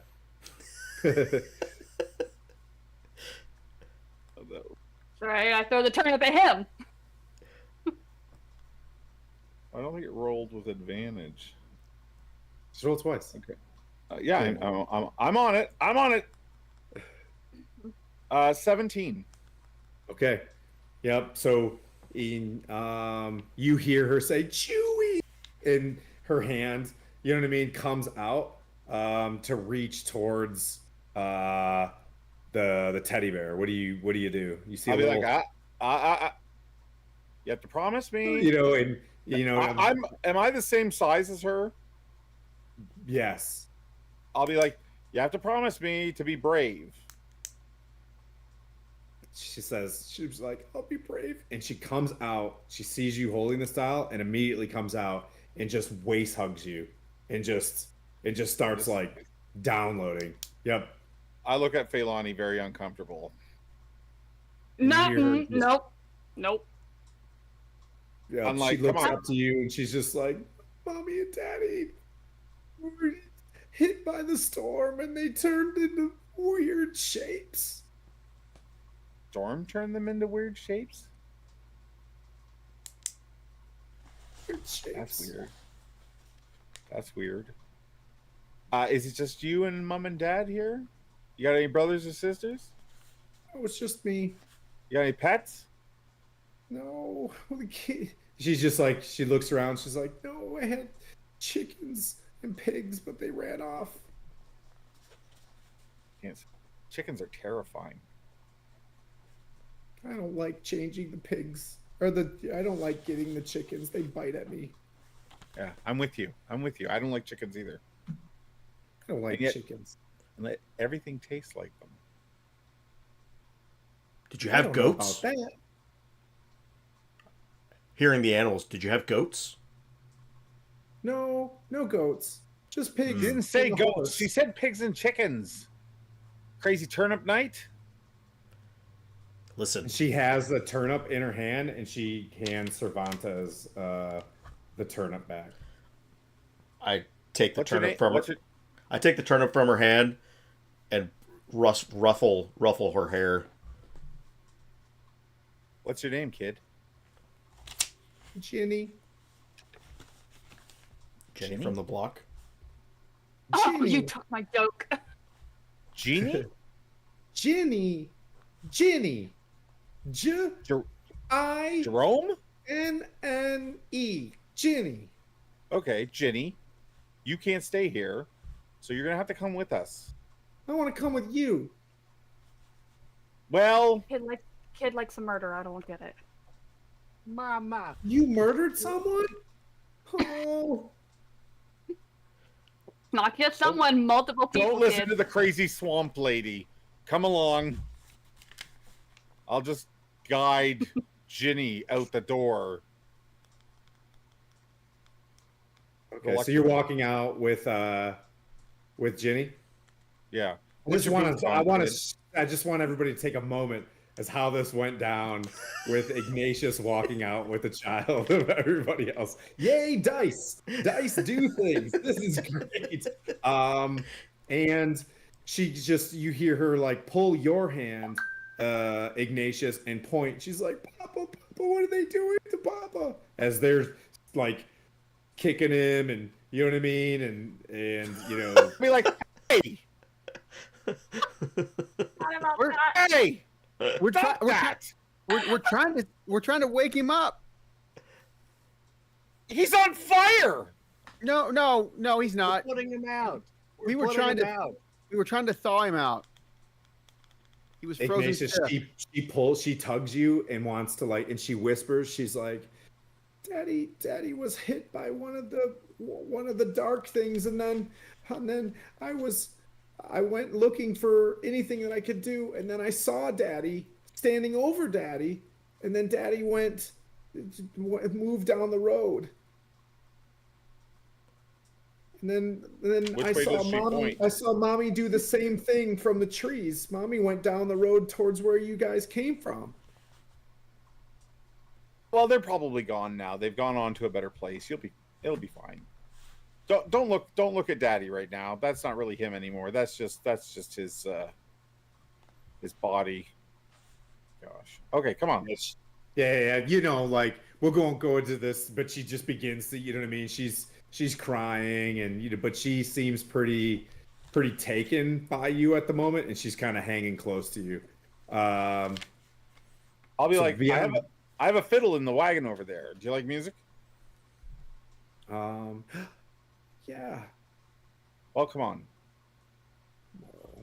It's so sweet. All right, so yep, you move back and you begin playing her music as she sits in the back of this thing. Halia takes a blanket and puts it over top of Vin as you walk up, and Sister Gariel does the same thing, and she nods to Ding Dong Johnson and Falcon, and they begin to bring the other two bodies and put them inside the wagons as well. And Gariel kind of stands there, and Cervantes, you saw her, and she kind of like waves you guys to her, like the whole, you know what I mean, the whole party. She kind of stands there and she's like,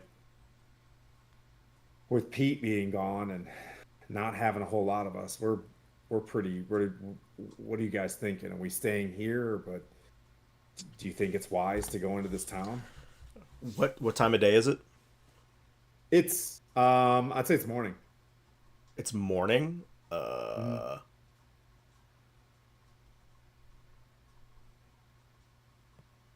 Let's not stay We here. definitely need to rest. Well, I was gonna say, like, well, if it's morning, like we all absolutely need a rest. You think that as it dawns on you now, it was dusk when it blew through. You guys then boogied out of the swamp, thinking it was the swamp's fault. You're now like, oh, I've been almost been out for like 24 hours at the same time. Right. I'm just wondering, like, if since it is day, do we want to rest here during the day or just finish the mile to get to Phandalin and rest in Phandalin? Phandalin is like a day away. Oh, this is okay. I thought the town that we That's saw. Leylon. You're That's at the Leylon. crossroads. Yep. Okay. It's like a T intersection to go down the Tribor Road or take the high road. Do we know if it's safe to stay in Leylon or no? At this I point, don't think we know that. why don't we just hang out here, and we can take it. Why don't we just take a whole day, and just rest here in this house, and we can move on tomorrow morning. Okay. Do you guys think you could bury the? I'm not going to say this in front of Ginny, but like I'll sort of motion like you should maybe bury the bodies if we're going to do that. You bury all the bodies? I think that's not a bad idea. I mean, we can do that. Gariel's Well, there's Yeah, only two Gariel bodies, says right? Gariel says she wants to bring Pete back to family. She's like, there's an elder pen of, and she lets you know. As you guys can do that. Is that what you guys want to do? You want to bury the other bodies? But she's just like, she stays there and she's like, he's going back to family. I'm gonna. Can I ask Gariel something? Yeah. Gariel, once they turn into a shadow, it's like a one and done thing, right? They can't like keep doing it. It's like, I'm not sure. It appeared that way. It appeared that when the ones that were hovering next to the wagon seemed, corporated, and then when they were killed, they would like dissipate. So I don't know how long they last. I don't know anything. The child mentioned that the parents went south. Those, make an insight check.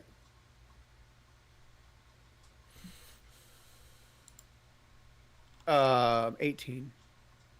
You get the sense that the shadows that were probably the parents were probably the shadows that created that wagon, and then perpetuated whatever was going on there with the original wagon. So, Okay. but like since then, you could just sit and wait and watch these bodies. You know what I Maybe. mean? Like, Mhm. Well, I think what Ignatius said about burying the bodies is probably a good idea, and and I think it's the right thing to do regardless. But if we're taking him back to Phandalin, then we just need to make sure we're watching him throughout the day. I appreciate it with Pete. He had led on to me as we became closer friends, and she kind of like looks at her hand, and you see like a small like ring on her hand. He was mentioning that his order was being pushed out, and you guys are all there out of a place called Helm's Hold. It's a keep in a monastery for priests of Helm. He was on his way back there. He wanted to continue on to Phandalin to meet an old paladin named Darren. I think Darren would know. I've never been to this place before, but Darren would know best. And as paladins are, and she kind of looks at his shield. They do like to be buried properly with their order. And I, and she looks at Halia, who's just basically with her grabbing Vin by his 2 feet, and just as soon as you said like bury these people, you see Halia just like pulling him out of the wagon, and poof, his head hits the ground, and he starts dragging. You know what I mean? Like Jamna picks him up, like runs over, like Halia's kind of in charge, picks him up by the shoulders. She's a gnome, and just like holding his head and like bringing him to a spot of like soft dirt. Maybe off to the side, to begin like burying. But yeah, it's just a totally different dichotomy of the way Gariel's treating Pete compared to where these dudes are. Okay. I'm gonna if I can get the kid to get sort of comfortable, maybe give them something to eat, and then I'm gonna go over and find Silas and be like, Silas, can you does Tamora have like any kind of burial rites or something that you could maybe give the kids some closure? Absolutely. Okay. Yeah. So so you guys spend the time burying. You're going to perform a ritual over 3 graves with stones from from the farm fence. Ding Dong Johnson brings him up. He's got loads of tools, so he just starts digging, and he's getting like halfway through the dig, and you see him like just exhausted. Anybody else want to help dig? I'll this help. process? I have basically okay. full strength left. So. Oh, you do? Okay. Yeah. Both of you make your strength checks as you guys are digging 3 graves prior to this thing. Well, I mean, I didn't start out with strength, but I'll try. Yeah. 12. I'd like to do something though, but it's not digging. Yeah, Feilani, what would you like to do? So can I tell if there's any like flower bushes or anything close by? Yes. Yeah, you can. Okay. There's a beautiful flower garden in the front of the house. Like it's really nice. It's not wilted from the snow. You know how you get a frost in the in the evening? You can tell that they're kind of dipped over. You know what I mean? But they were in bloom, like big rose petals or whatever. They were in bloom. Okay. So I go and find ones that haven't blossomed, and I will cast a bloom on them, and I'll hand them to Jenny to where she can, put on her parents' Jenny? graves. Okay. Yeah. You bring him over. Ignatius is, tending to her or whatever. You bloom 2 red roses and a very distinct black rose blooms. Never I instantly take out the black rose and I put it behind my back, and I give the 2 red roses to her. Okay. Yep. And she takes them and she's like, "Mommy's roses," and she just looks up to you and Hey. Give me that black one. Not in front of the kid. It's just a flower. We will discuss it later. Not in front of the... Let her do this first. I'll give it to you later. Yeah. And she looks at both of you and and you guys are kind of like talking, and she just, she's probably like 6 or 7, and she hugs both of your knees from like both sides of you, and like tries to, and like bringing you together, and just like looks up, and she's got, like a little bit of dirt tears going on, and she's holding like a teddy bear, but just kind of looks up, and then goes back to, she takes the roses and then kind of tucks her head on Ignatius. But she's like, she's becoming, familiar with you, Feilani. If that, you know what I mean? If that's the thing, like, yeah, she's pretty well at this point, tied off with Ignatius. So the digging of the graves, what were the scores for the graves? 12. 12 and I got a 17. I rolled a nat 20, so I have a 17. Okay, yep. You guys dig and you start working together very well. Ding Dong Johnson's going there. Falcon picks up, and then after 2 or 3 hours, 3 more hours, it's getting to be the hot part of the day. The ground is very moist now from the snow melt, and you're able to get down in there. You get the graves going after like I'll say about 2.5 hours of solid digging, and then you pass off and you can say a prayer if you want to, or I can hand wave. You give a, but all I'll say is make a religion check if I would be happy to make a religion check as I talk about the power of Tamora and her goodness and her luck and how she looks at travel. And so one body going from one world to the next as she pushes them from one existence to another, and there's always going to be great skill, victory, and fortune and protection. So even though her parents are no longer here to protect her, they have gone off to the spirit world to protect somebody else.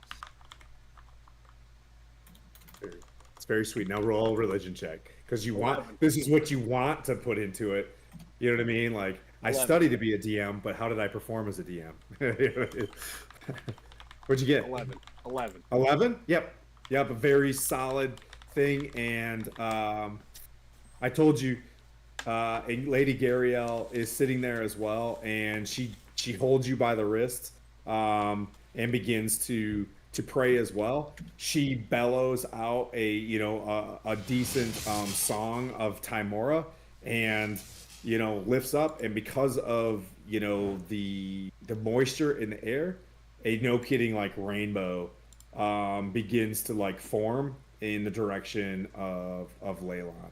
And I also put a 4-leaf clover on each Okay. one. Okay. Awesome. I could have flowers. I'd like to say something as well.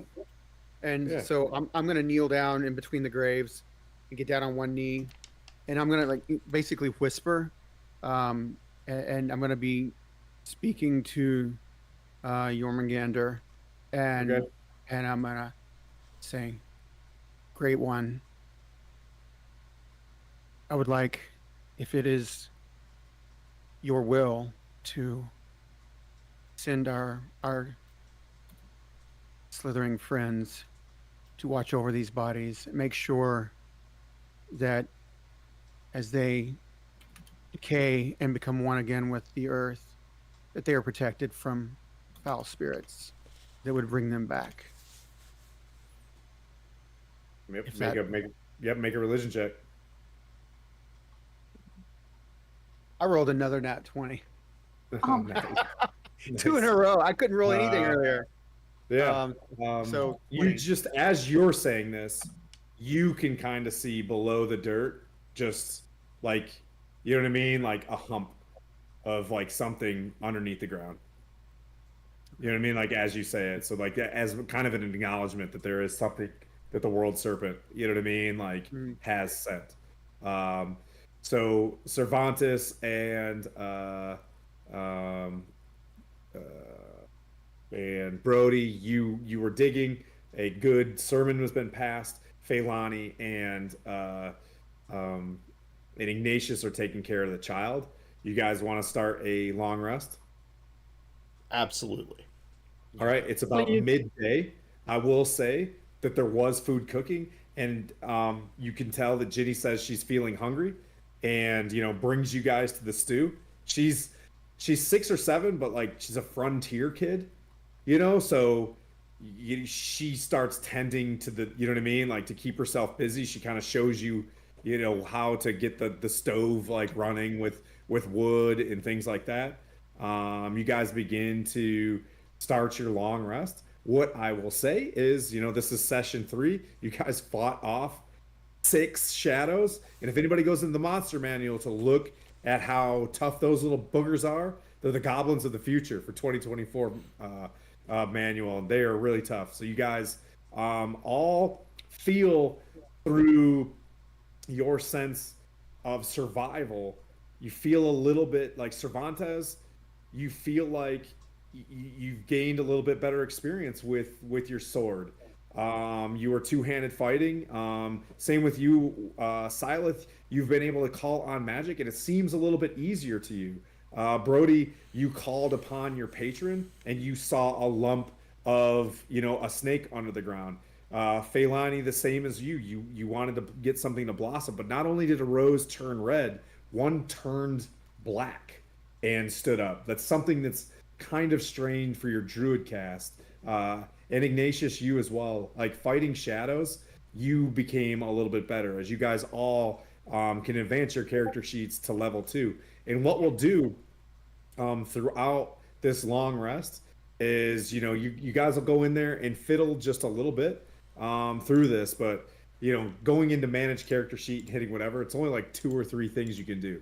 What I will say is you can explore this. You can talk amongst your party and be like, hey, I feel like I'm shifting this way or that way to ask the group, or you can just be like, hey guys, I can now do X, and I'll kind of go through that as I talk about how the evening passes.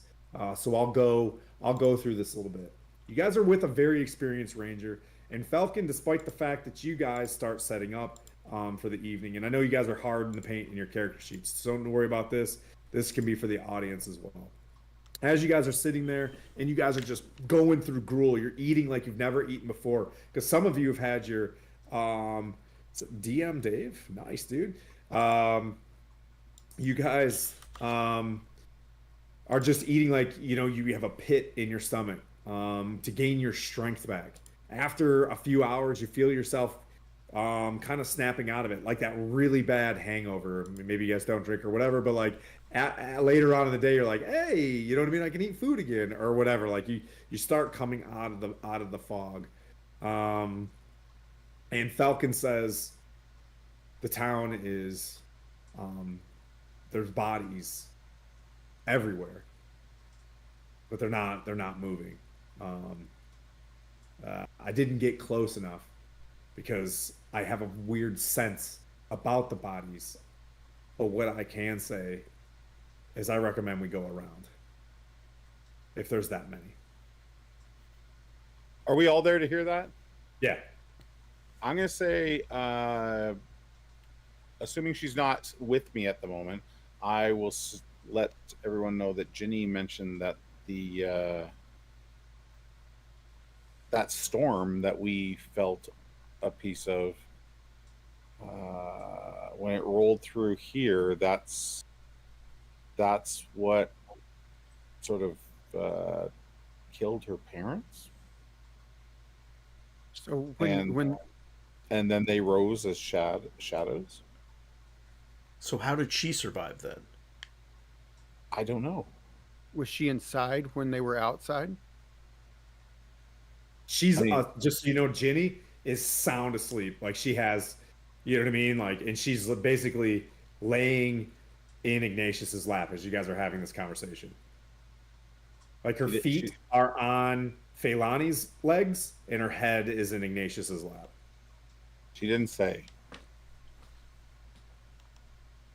Well, their bodies fell outside. I didn't think to ask. Ignatius, didn't you want to see this rose? And I hand him the black rose. Yeah, I did want to see that. Can I have it? Yeah. No, I handed it to you. I'm gonna tuck it into my armor. Okay. I've never seen a black a flower bloom black before. That's kind of strange. Are you sure you want to keep that? You've never seen it before? No.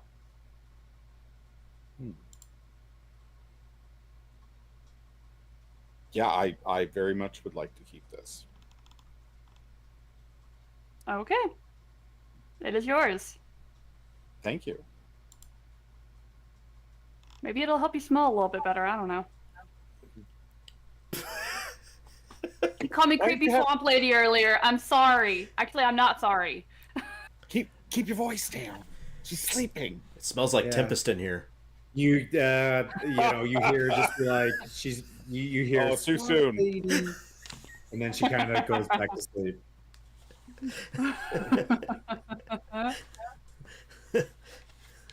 It smells like victory in here.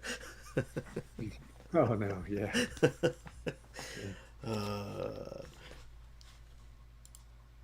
Yeah, so is there anything Well- anybody else wants to accomplish? Falcon seems to have done a scout. You replied that there was about a lot of bodies. Doesn't say that there was any movement, but he stayed as soon as he saw the bodies. He's just got this weird sense that like that the bodies could be a trap. Is all he says. He's just like, I just didn't want to go in there by myself, but there must have been at least 20 from what I saw. And that was just on this end of the town. I didn't want to get, you know what I mean? Like the road to Fandolin was open, but I didn't see any animals or anything. A lot of tracks of the animals went north. North towards Neverwinter. North towards Neverwinter. You can go around the town. And at that time, Eldon's just like talks to Falcon and was just like, I need an escort to get to Neverwinter, Falcon. And then he and Falcon just start talking to each other. I'm going to go outside and start digging up turnips to replenish. Okay. To start to Sure. replenish my. Yeah, it's like a full on garden out there. There are turnips, there's cabbages, there's onions, and just basic, anything you can kind of think of. Well refrigerated too. I mean, like, yeah, but they're all hanging there. Yeah, so I'll just replenish my bag full of turnips and onions. I will grab a few Okay. onions too. Is whose character sheet complete? Everybody? Nope. We got two more. All right. So Servanas, what has changed about your character? So I've not a ton. I've got a little bit beefier, a few more hit points. But I also get I figured out how to basically do more combat during combat, getting an action surge, and then I can use a if I can use second wind to add to an ability check instead of gaining hit points if I want to. Okay. So that's Yep. So you're kind of going through that and you're thinking about ways that you could have done better in combat. And it just kind of clicks with you. You know what I mean? As you fall asleep in your level 2 capacity for your 8-hour rest, right? I learned So a new you're- smite. Oh, nice. Your strength comes back to you. Like you can feel your strength coming back to you. Silith, anything change? So, in dealing with all of this undead and trying to support my friends, my god has given me more spirit and strength to fight this kind of thing. So, I now have channel divinity. So, I have a divine spark where I can either heal people or do radiant or necrotic damage against things or turn undead. Yep. Also, another spell a day, and a thing that I have gained. One of my options is protection from evil and good. Again, as Tamora has looked down on me and seen that hard things are coming. For your level up as well, having Sister Gariel there, she's kind of talking you through how to cast certain things and talks to you about channel divinity and stuff like that as well. Kind of, just as a mentor. Feilani, your hand went up. How did things change for you? Well, hopefully I'll get to stay alive a little bit longer. I gained more hit points. I also gained a new spell for Find Familiar. So I also gained another spell slot. And I now am able to, I think it was beast change. I want to say that's right, but I'm not. Wild shape. I know I'll how say. wild Yeah, shape. yeah, yeah. And I know We four. can And call I it know beast four forms, forms. though. I like that. Yeah, yeah, yeah. Wild shape. I know wild shape now. So now I know 4 forms that I can change into during combat. What are the forms? 4 forms. Nice. I think it is. You don't have to be exact. So just so you guys know, anything that you click on right now, I'll give you to the next session to sort out. You know what I mean? But for this session, you're stuck with whatever. By the next session, you'll be like, I want to turn into a pigeon, not a duck. You know, like, all right, cool. You'll know it when you see me turn into it. Oh, fun. Okay, you want to keep it to, okay, Nice. That's Yeah. awesome. Yeah, you can also say, I don't want to tell anybody, you know what I mean? Like what my character just did. I'll you know, we can kind of switch to that. Brody, how are you? Did you, So I am. So I got a little bit more beefier. I am now able to um, tell a really good joke apparently and make people laugh and Oh, become So I can cast Tasha's hideous laughter in addition to nice, my dude, witch that's bolt. yeah, that's, Yeah, so I can help a little bit with control because apparently I'm not really good at blasting. Although Yorgamander did bless me with a little bit of extra beefiness behind my Eldritch Blast because now I can do some agonizing blast. And I've got a third Eldritch Invocation that I need to pick. I think right for now I'm just going to go with Eldritch Mine, to give me Yep. advantage on con saves. yeah, nice. So I did too. I got meta magic or something as a sorcerer, and Pete, you know what I mean? We were like, yeah, just use whatever for this round, and then you can switch it by the next one. And Jeremy / Ignatius, any changes as you're kind of sitting there at the table? I think maybe the mark on his hand has become a little more defined, and it looks like a black rose. Okay. Oh, okay. So I know what class you're taking. Okay, Russia. Okay. And with that gift, yep, the mark takes the rose that you had, right? Just sinks into you and makes it more colorful, as that's the second rose you've taken. Okay, I like that. Super tight. As this kind of happens, though, throughout the evening, I would say, Ginny has sleeping in your lap. She has a little bit of a restless sleep. Is something that you can kind of pick up on. But you guys all sleep through the night. A nice, safe first long rest of the campaign. And you guys, you do notice your strength has completely come back to you. Not during the first couple hours, but after 8 hours of strong rest, you guys wake up and you're fully restored of your strength. nice. The bodies did not change. No shadows grew out of the graves or dude. Good. Well, that's good. That's good to Sister know. Gariel and Falcon, you wake up in the morning. Nobody did any real checks. You do know.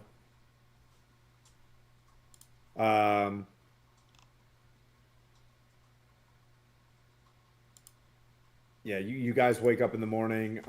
We'll say I'll pick one. Cervantes, you go outside to check on Tabby, and you notice that Falcon and Eldon Keyword are gone.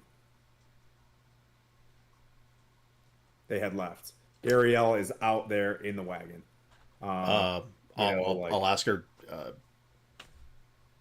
Do you know where Falcon and where they went off to? They wanted to travel light. Eldon said something about needing to continue his work and used, you know what I mean, he just convinced Falcon to take him north. They took another one of the horses and they rode. This was going to be their departure point anyways. I couldn't argue with them. But I'll tell you, if this town it doesn't have anybody alive in it, then these supplies need to go to somebody. And I would, you know what I mean? Like, I think I would like to go to Phandalin. I wonder what's happened to Phandalin if this has happened to Leylon. I agree. I have a great deal of friends there. Haley and Jamna are already in their wagon, like kind of like waiting. Um, Cervantes, Tabby seems, you know what I mean, like fine. Brody, what would you like to do? I'm just gonna walk around. I'm gonna ask the little girl Jenny, is there anything that you would like to take with you from here? I don't know if you'll be Um, coming back anytime soon. she kind of stays near Felani and Ignatius as she wakes up as well. And she points at like some apples for breakfast, and she's like, yeah, it's just, you know what I mean? She's like, breakfast? Okay. Hungry. I'll go pick Yeah. some apples Okay. and bring them to her. And Okay, then- yeah, she takes, Yeah. she starts eating the apples, and just it's the juices and stuff are spilling all over Ignatius's lap, but she's just, eating there, and you get the sense that she's kind of found her security blanket, and she's not really getting too far from Ignatius and Feilani, but she's like eating the apples, and she's when an apple's bigger than her head, and she's just like nomming on it. Cool. But other than that, yeah, is there anything else you want to do? No, I'm just gonna start, hitching up, helping hitch up the horses and get ready to go. Okay. Silith. So of course, I'll try to after Brody, gives the apples to the little girl and he starts working on the horses. I'm actually gonna go sneak over to him since we were blasting the bodies together and we've been casting spells together, and I'm gonna lean in and try to whisper to him a little bit. When we woke up in prison, I had a crazy dream, and part of that was the shadows falling over the city near the Sword Coasts and laying frost everywhere. What I'm trying to connect to that is the spinning multicolored wheel that I'm wondering if that's the necklace that we've noticed being spun around by Sister Gariel. And I'm not sure. Don't be muted. You're not muted. No, No, just, he is. Apparently I'm not very observant. I didn't even notice that she was spinning her necklace around. We yeah, spent you a can lot of see she's wearing a green straight up dress with like an acolyte's robe or rope around her waist, and then she's got a a religious symbol around her neck, and it is a circle with like pies of the rainbow around it, and when she's kind of talking, she can like spin it. because I Do you- spent most of the night with her talking Yeah. lyrical stuff as she was going through stuff, and when I'm not paying attention to what I'm doing, I tend to mess Yep. with my religious symbol, which is a coin with a 4-leaf clover on it.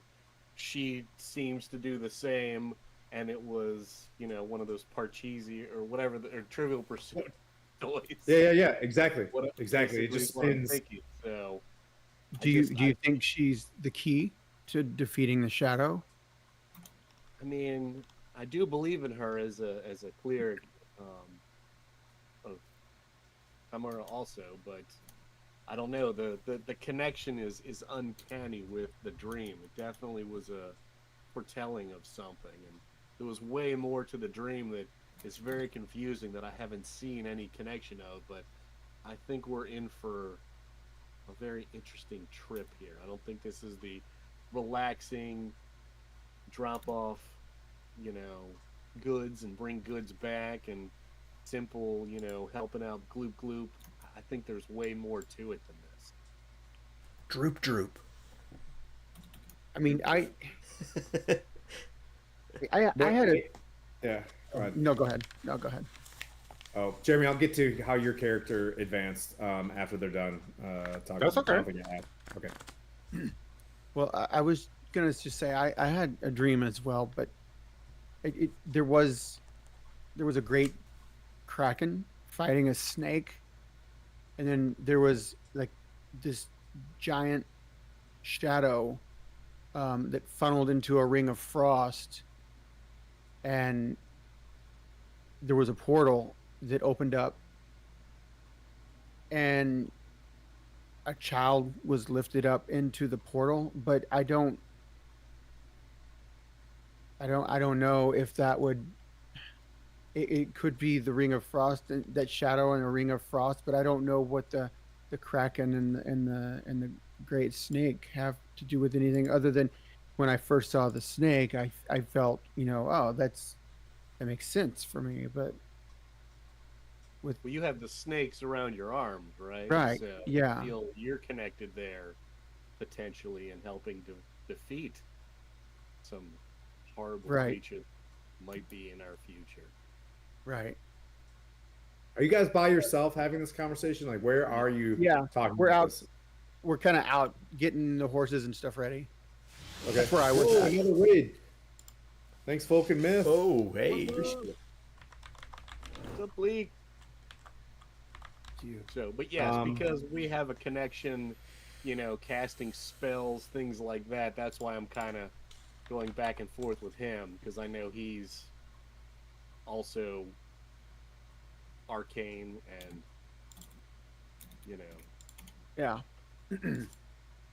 And we both have similar parallel, powers that come from a higher power, or abilities that come from a higher power. Um, Although they focus in different ways. Maybe separate sides of the same coin. ooh. Well, I will keep what you said in mind. And Ignatius, do you have anything new? I have a packed weapon now, so I've bonded with my short sword. Okay. So I'm maybe trying that out, like Okay. hiding it under a wagon, walking away, and like summoning it to my hand and things Think like of that. it if it comes to you. Yeah. Okay. Yeah. You'll just have to describe it, during some time. But if it works in your character sheet, it works exactly the way your agency wants to do it. Thanks so much for the raid, guys. This is awesome. And Phoenix, I've been watching your channel for a really long time. It's really cool that you're in chat right now. That's awesome. So sorry, having a fanboy moment. But anyways, okay, so the two of you are having the discussion about your dreams. Cervantes, you were talking to Sister Tabby Dariel about and Tabby. Yep. Yep, to Tabby. And Feilani, what would you like to do? Because it's back to you and Ignatius kind of at the table. So the two kind of spellcaster bros go outside. They're having a, discussion. Cervantes is, talking to what you guys think is kind of the leader maybe of the wagon train right now, like Sister Gariel. She's kind of a higher priest. But what would the two of you guys like to do? You've been sitting in one spot, kind of sore back, but you got a nice long rest because the child's been sleeping. You know what I mean? Like she'll like flip, to one lap and then flip to the other. You know what I mean? Sleeping like a kid, all night long, but holding her teddy bear and stuff like that. But she wakes up and eating her apple, hanging out next to you guys. What would you like to do? We'll go with Feilani. What would you like to do? I'm kind of just sitting there, trying to keep Jenny happy, trying to keep her mind off things, about what happened to her parents, about what they were doing to her dad after the fact. Yep. And I'm wanting to talk to Ignatius about, what we plan to do with Jenny, because of course she can't come with us. I'm trying to come up with all these conversation starters but Jenny is so attached to it. She's like a little Velcro child now. Well, why can't she come with us?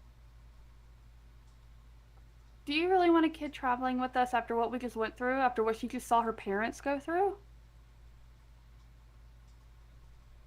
Well, it can't be any better to leave her alone. No, I know that, but she can't come with us. We need to find her a place where she'll be taken care of. Well, we're going to that town, right? The Fandolin, whatever it's called. Yes. Yes. Well, we're not going to just ditch her on the side of the road before Fandolin, right? I'm not saying that. I'm saying we need to find someone who is willing to take her in and take care of her. Because she cannot travel with us.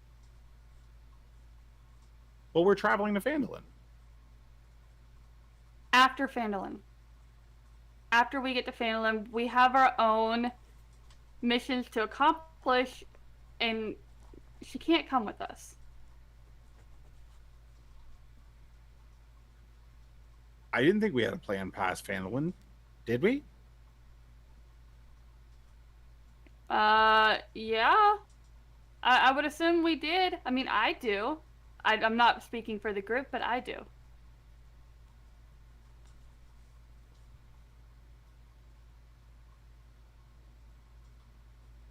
Let's just get to Fandolin first. Okay. I don't want to traumatize her any more than she's already been traumatized.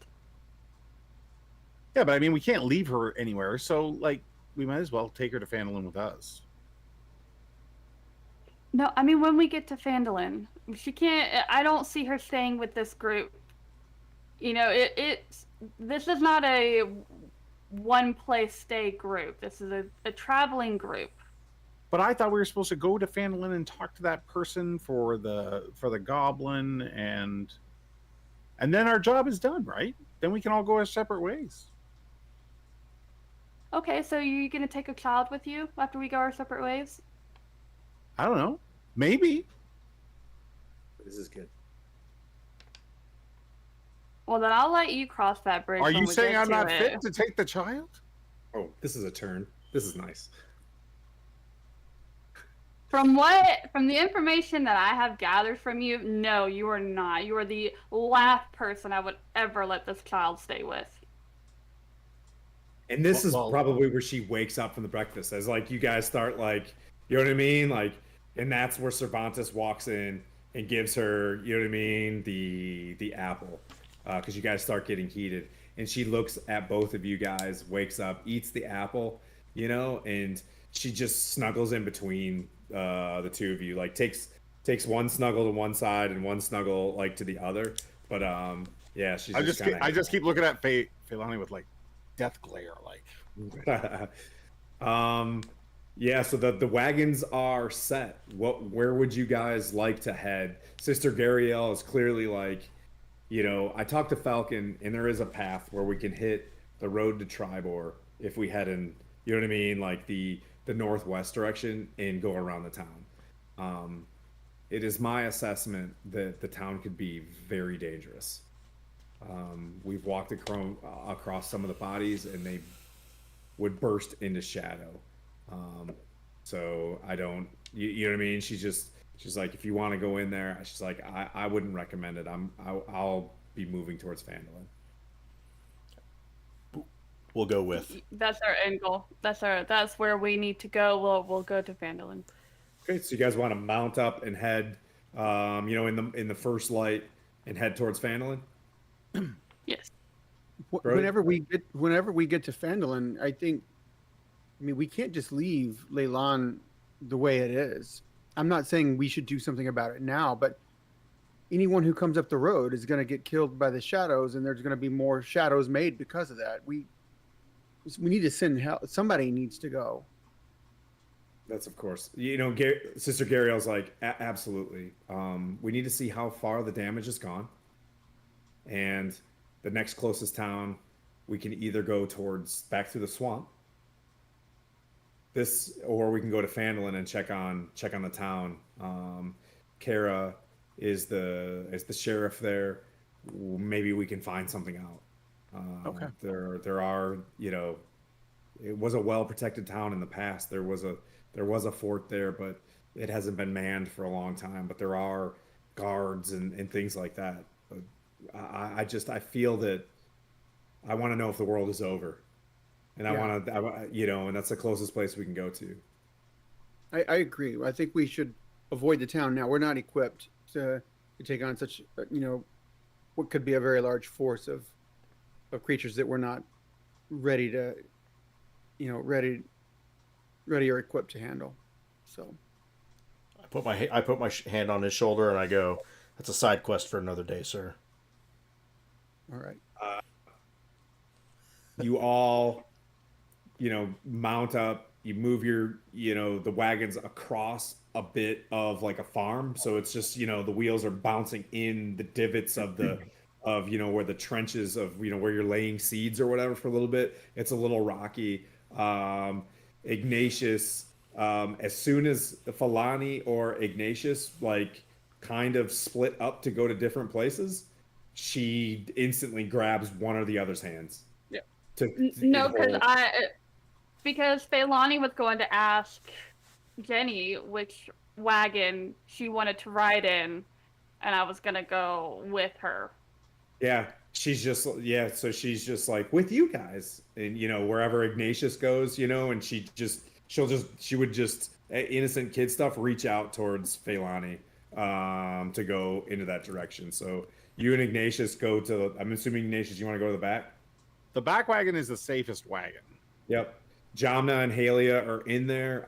There's various goods. In their thing, you see Minex written on the side. And then you see, they move the goods for, I believe it was like shell bucks or whatever is the supply, the last wagon that's available for Ding Dong Johnson and the logger supplies. And it's like, yeah, I just figured it's Don John Raskins, but has anybody ever said something that ruins a word for you? And in like last season, they made fun of this guy and came up with Ding Dong Johnson, and it stuck with me. Every time you say Don John Baskin, I just think of Carol Baskin. Yeah. Well, this guy is Gus Chiggins. He's Gus Chiggins from Saturday Night Live. Oh, sugar biscuits! You leave the prospecting to me. And he's, starts singing a song despite all the horrors that has happened because he's talked to you about were rats and all sorts of stuff. Like this isn't the first scrap he's been in. And you guys begin to move on towards Fandlin. It's about a half day goes by, and as you guys like turn around and you leave the town, Ignatius, you're kind of looking out the back. As you get probably about a kilometer from the town, where you would think every body would be, shadows stand up out of the bodies, and you can like visibly look back. They all take the shape of like Ginny and just stare at you as you like. And there's probably 20, and as you look, there's about another 5 or 6 on the north side of town, and then you see more in the back, and they all just like they're not doing anything. They just like sit there and like stare at you guys as you go off into the distance. I'm gonna sort of like look about and see if other people see that. Yeah, Feilani's with you. You can tap her on the shoulders. You look back, and you see the shadow standing up out of the bodies. Why aren't they moving towards us? Maybe they can't. They're probably like 100, 500 feet, you know what I mean? Like away from you guys. They're just standing there and just. So I kind of like get his attention without getting Jenny's attention, and I'm like pointing over her. I'm like, you think it's her? You think the child has something to do with it? No. No, I don't think so. You should we could tell. being like, what are you guys on about? Little gnome, you know what I mean? Like red hair, pretty pointed ears for a gnome, but like she's like, what are you guys talking about back there? We're just having our own little conversations back here. Okay. Nothing of importance. She just goes back to talking to Halia about like some business plans and schemes and stuff. But you said the shadows look like Jenny, right? take the shape of her. Like as you guys are seeing this, they're all taking the shape. And I would say the distinctive figure is their hand goes up and there's like a bear, and they're just kind of waving the bear up. But it's a shadow. So I look back at Ignatius. I'm like, you say it doesn't have anything to do with her, but they look like her. You can do anything in Dungeons and Dragons. You can roll an insight check. You can do religion. You can do survival. You can do whatever. The rest of the party is kind of, two of them are riding horses. And where is Silith? Are you in this cart as well? Are you in the back cart or with Gariel? I would probably be with Gariel. Okay. Part. She's just somber. Can I make an insight check on Ginny to see if I think she has? Absolutely. Absolutely. I would also like to make one. Yep, you guys can both. You guys can both work together. You both kind of stare at her a little bit and kind of give this thing. I got a 12. Okay. I got a 19. Okay. You guys look, and as you're like, is this her? She begins to like lay her head on your lap, Feilani, and puts her feet up on Ignatius, and you just get this sense that this is a good kid. Like, you know what I mean? Like, you probably get the sense that you've seen it before, where these creatures mock you in very painful ways, like when you saw Pete come back as a shadow, that they're evil. You know what I mean? And they're, whatever it is, just probably trying to get in your head. Fine. Well, I mean, if they're not going to attack us, then I guess we don't really have anything to worry about. I will keep an eye out and look and see if any of them move closer as we move along. Okay. The farther you get away, the shadows just kind of like slowly go back down into the, like, it looked like they just like go low. Like the horizon, you know what I mean? Mm-hmm. Like it just, it was like the 1-2 feet tall that they were standing, like you just can't see them anymore. They hold their position more as like a warning or something, like a, you know what I mean, like a dare. And you guys keep pressing. You guys move for the better half of the day until you hear Ding Dong Johnson say, "There it is," and you see a signpost. You guys break towards the north, towards the south, towards the Sword Mountains again. You travel across. The snow is gone. You notice that there is just hay kind of in tall grass blowing in the wind after a little bit. There's almost like a solid line of demarcation of where the snow and things like that were. And then you just kind of travel into, fairer weather. The 85 degrees returns. It becomes a cloudless days. You guys turn south towards Fandolin. As I mentioned, think of 4,000-foot peak, soft-looking mountains.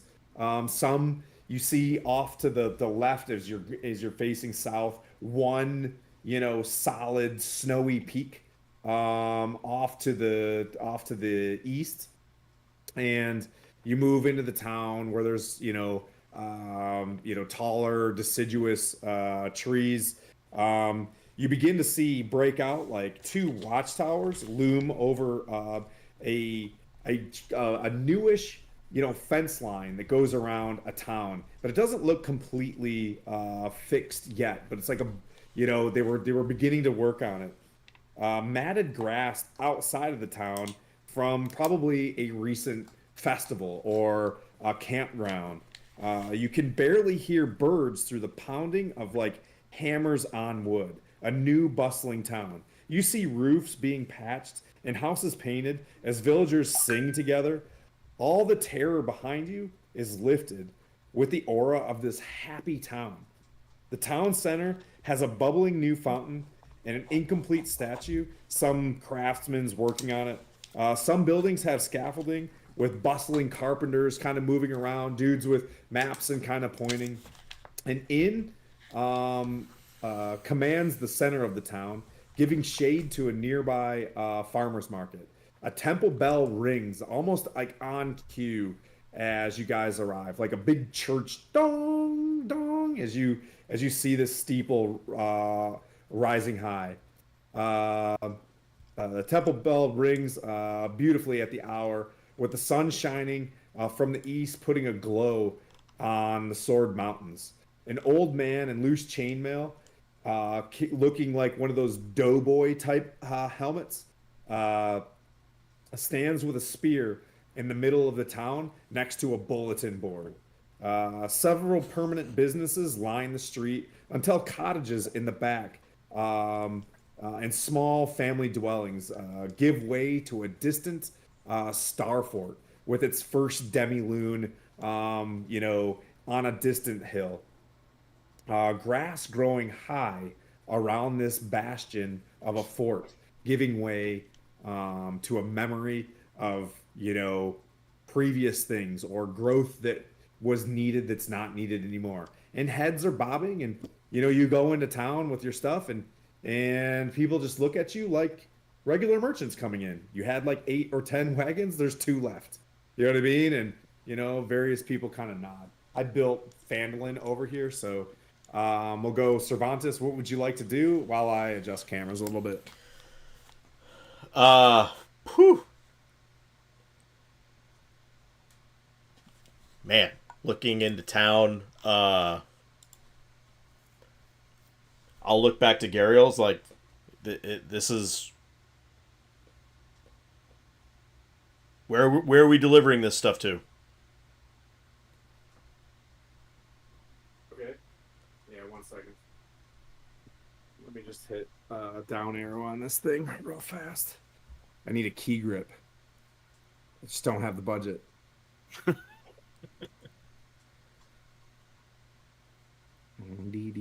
Time check. Okay, cool. Tight.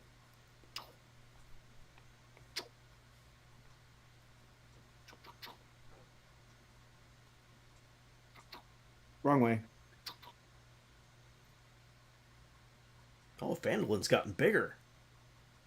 Yeah, Fandolin changes every single time that you see it. Much like Salt Marsh, when we play there. It's going to look drastically different, but it's the same Salt Marsh. It's just, I'm always in a rush. So, yeah, Sister Gariel's just like, well, I think we just pull it up into the... I never really thought about that. I think we just pull it up into the center of the market. And she's like, that looks like drone footage. Yeah. Nice drones, not evil drones. Yeah. So,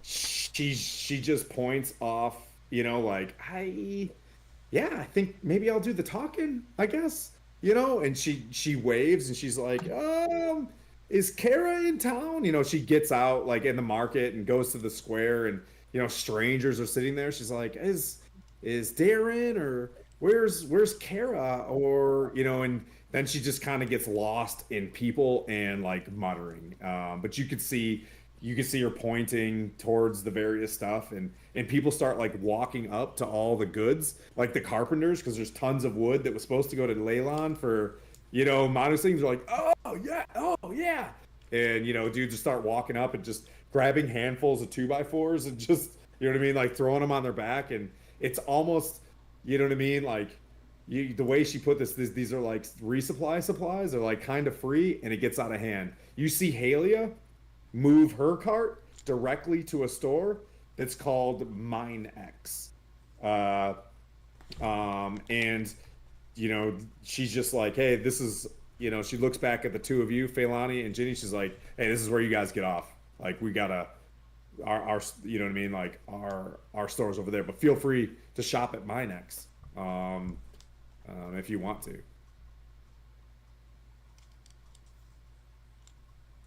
Jamna looks at you also, Ignatius, and gives you a nod and kind of rolls her eyes at Halia like, she's a bit gruff.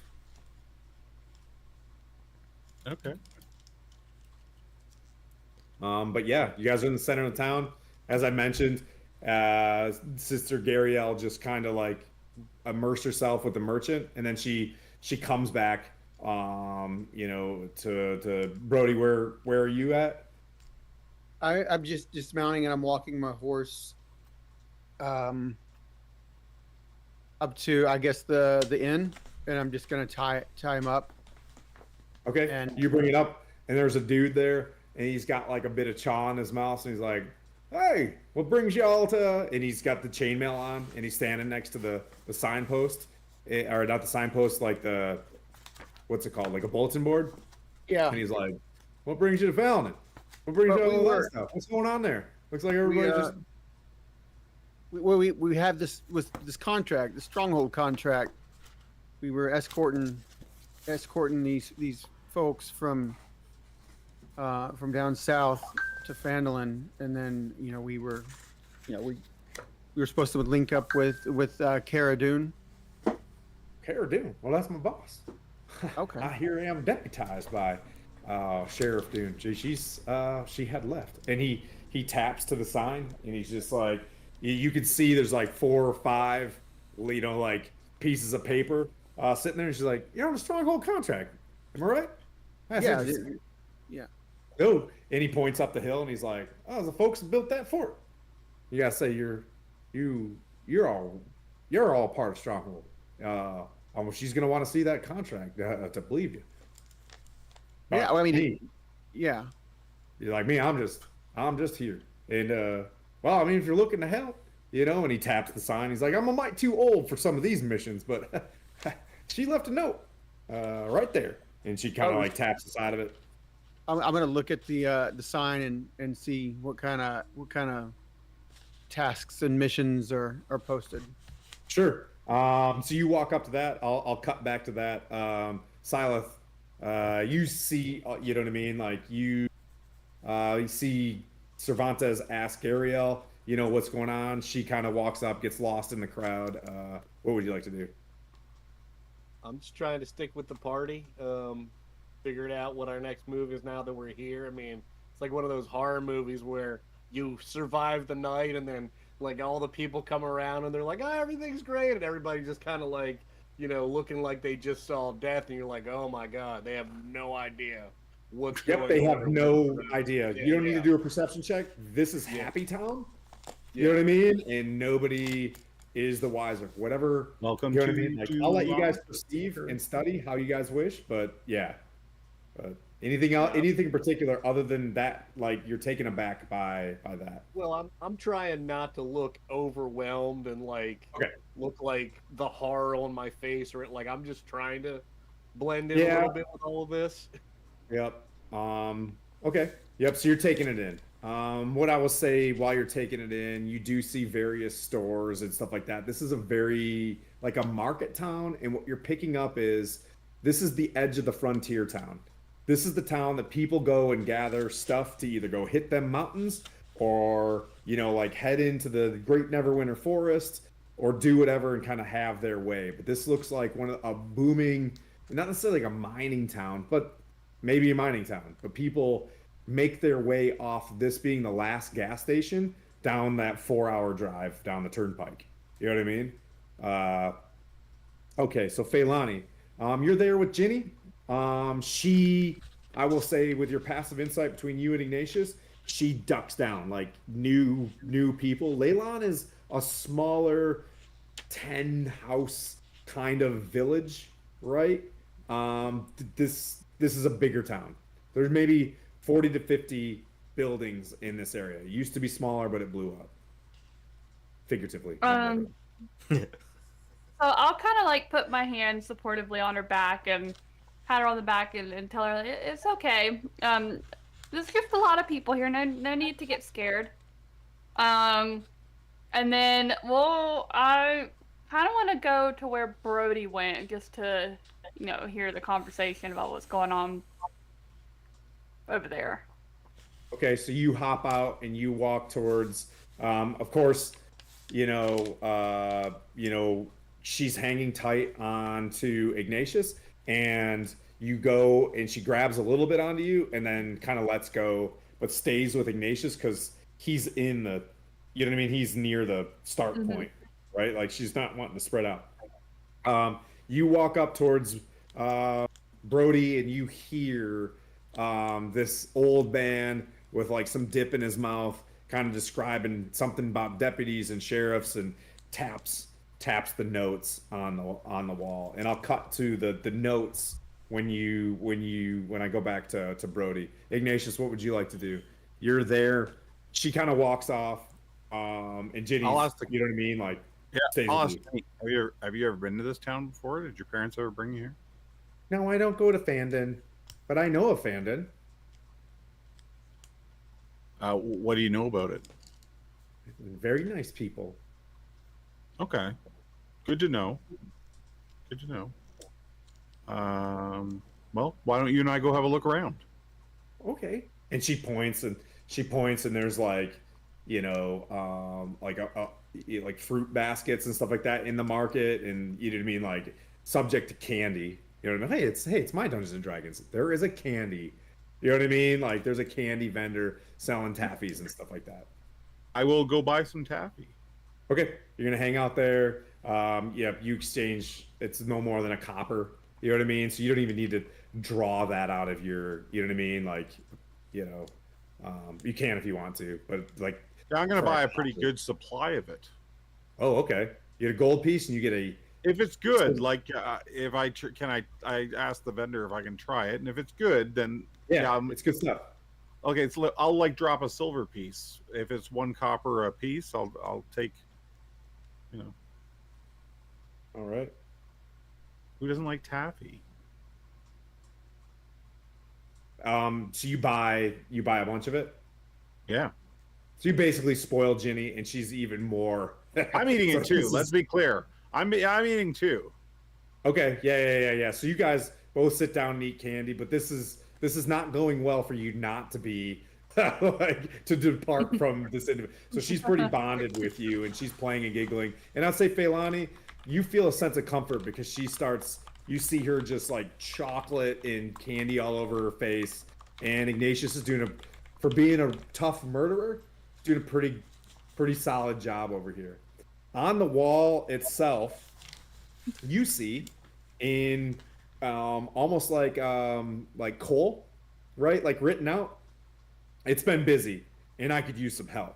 I'm off on my usual patrol, but we'll be back shortly. In the meantime, if you're looking for a bit of action, grab one of these tasks below. 100 gold pieces each, and an extra 50 gold pieces you take more than one. Free room and board with Toblin. And then there are two like pieces of paper underneath it, and then one piece of paper over top of the other two, and it looks like super old, like it's been there for a while. Right, like I'm just describing the bulletin board. I'm not trying to be dark and like broody. Okay. It doesn't have a black rose on it. It's Okay. just, So there's one sheet of paper that's kind of like there's we have to two lift it up. new ones that have a K on them, Oh, okay. and then there's one underneath it. I want to look at the old one first. Okay, so you pull out that one, and it's got an HW on the bottom of it, and it says, "Look, someone please take this. We need as a community to look into the loggers camp. Supplies have gone out long ago with no return. Please check on the well-being of Tiber Wester. Ask Barthen for directions if you need to."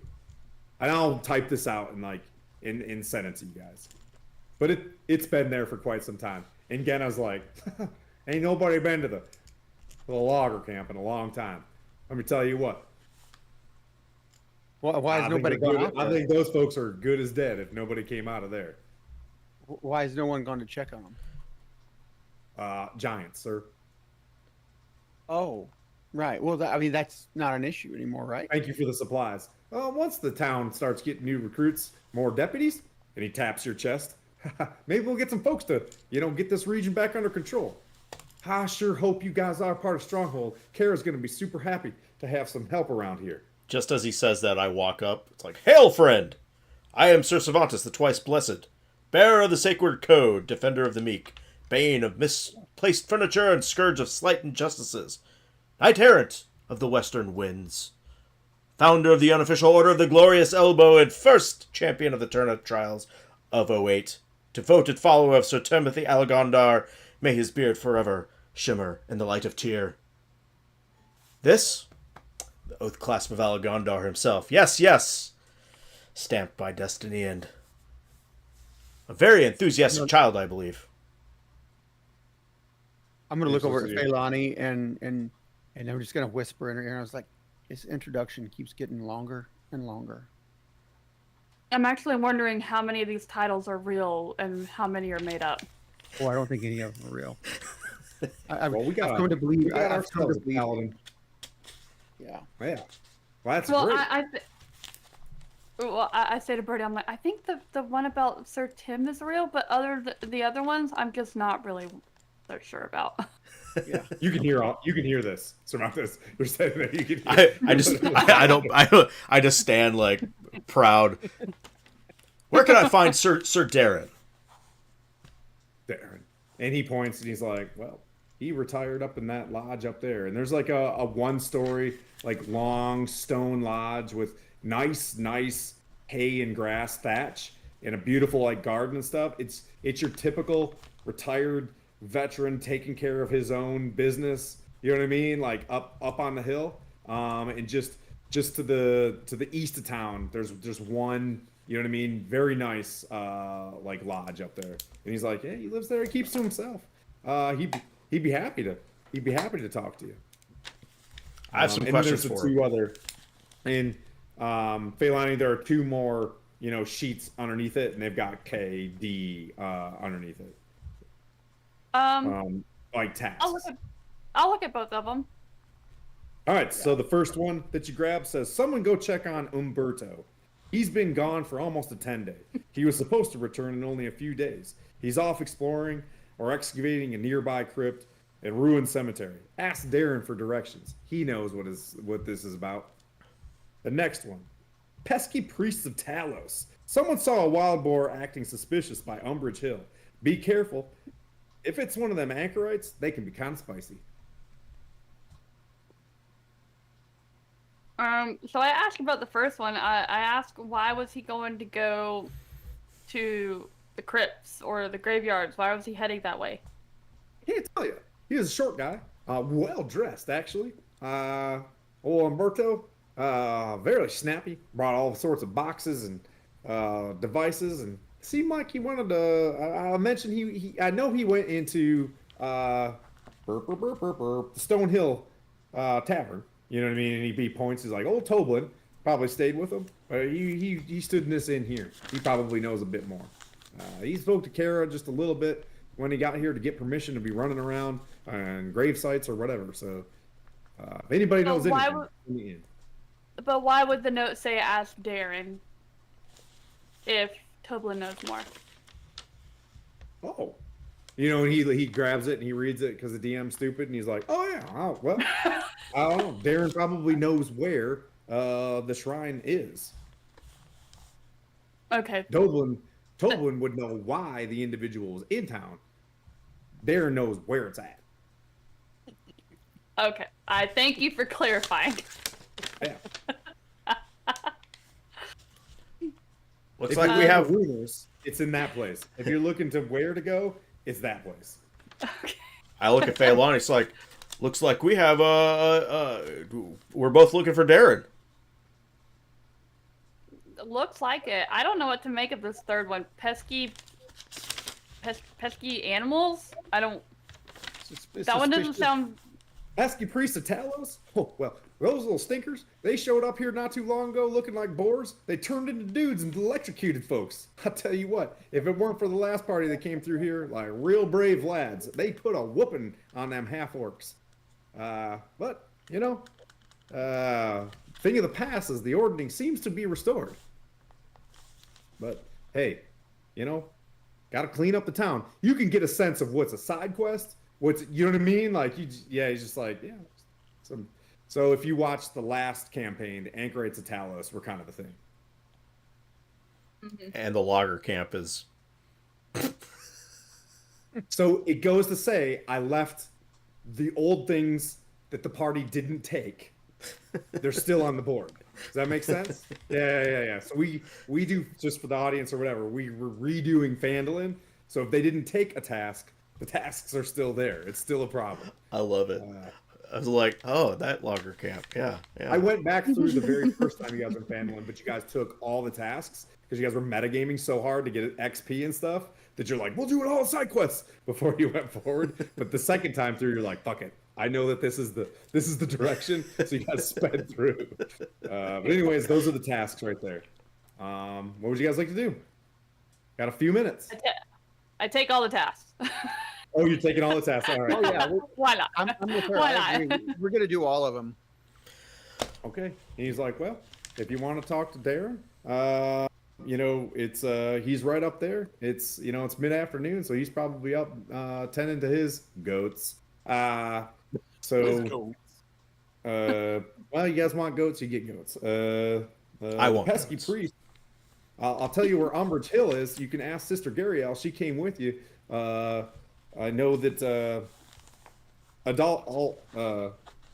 Adbara Gwyn is from there. She sells various pots and potions for health and whatnot. But if they're saying that there's a boar out there, it'd probably be a good idea to get some services to old Eldara. Adbara, whatever the hell her name is. Other than that, go ahead. I was just saying, but Felani, but before we run off on clearing out boar and checking out logger camps and stuff, but like shouldn't we turn in our contract and get paid? I mean, we were gonna get paid to bring somebody, escort these folks up here, and then I think we're owed some money. I think. No, you were absolutely right. We are owed money. We need to turn this contract in, and it can be written off that it has been completed. And we go take on these tasks, these side quests. Well, let me see. He's like, may I see this contract? Maybe I can point you in the right direction. Because Kara's gone. I don't know when she's gonna be back, but that's a good way to make money. Because she's got it. She's a sheriff, the interim mayor. Now we do have an election going. This all. Where is? But wait, you said Kara's gone. Where is she? She went out on patrol. You know how long it's gonna take her to come back? She'll be back in about 3-4 days, maybe less. Shouldn't be out that long. Did she go south or north or which way did she go? He just like looks at the ground. Maybe next time I'll ask. Did she say anything about heading towards Leyland? Well, I don't think she'd go that far. I mean, she's the sheriff of this town. Right. I just didn't know if she was out on patrol. She could have. She could have gone to any one of those spots. I'm not sure. Okay. All right. Do you know how far out she normally patrols? Is it? Oh, I'm trying to get an The idea. last person she talked to was Darren, so yeah, he just starts looking. And she's like, I mean, if you're looking to get paid, I have the lockbox, And he's like, he points at like the town hall, and he's like, but you'd have to complete the tasks first. I wouldn't be doing my job. No, that's fine. Some stuff was happening out near Leyland and some bad weather and such, and I just was worried if she was headed that direction. Yeah. Okay. You said you could help us. If we showed you our contract, you could help us where we need to go to get rewarded. Sure. Do you have it, Brody?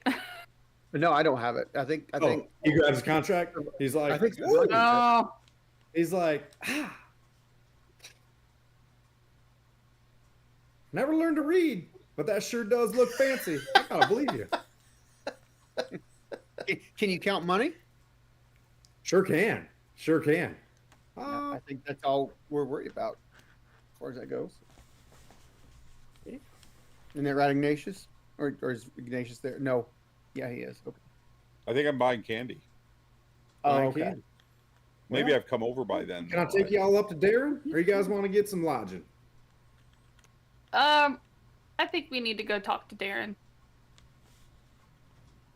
All right. Yeah. So he. So if you wouldn't mind. Yeah. What's what's the plan here, everybody? I We're think gonna I go. think I think two things. I think Because weren't we just supposed to come here? Like our job's done, right? Well, Yeah, we got to turn in the Yeah. contract and get paid. And this guy doesn't know how to read. we were told if we wanted to stay on contract, we can continue to get paid. right. 100 Yeah. gold a month. So we can either. Well, first off, we need to go talk to Darren for one of these quests if we want to go do it. So that's one thing. But also, Darren, from talking to Gariel, is probably going to know about these shadows, from what she said. So that's kind of two things that we need to find out. But if Kara is the one that needs to pay us, and she's going to be 3 to 4 days, then we probably have time to go do some of these quests till she gets back. That makes sense. We can get some money until she returns. Business? Hmm? Is this really our business? Getting paid? Weren't we just supposed to check on somebody? Kara. We were supposed to check to see what kind of help that Kara needed in town, and apparently there's a bulletin board full of tasks that she needs people to help with. So, And she's We not wanna here for us continue. to ask her if she's, how she is, so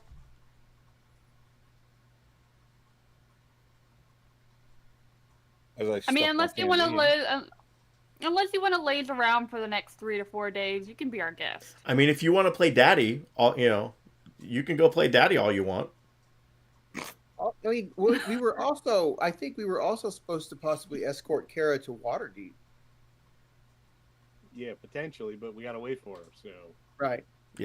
Again, I was just the guy in the hat's just staring there, looking at you guys. You know what I mean? As you're talking, he's just nodding.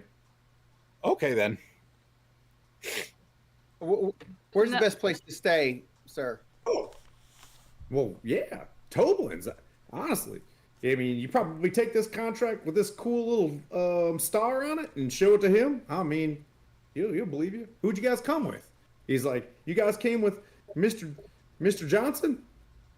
He's actually been trying to get to that loggers camp. Ding Dong's been trying to get to the camp. That was one of his original tasks when he came here. Yeah, he's trying to go to the loggers camp to deliver supplies, but he probably turned that around.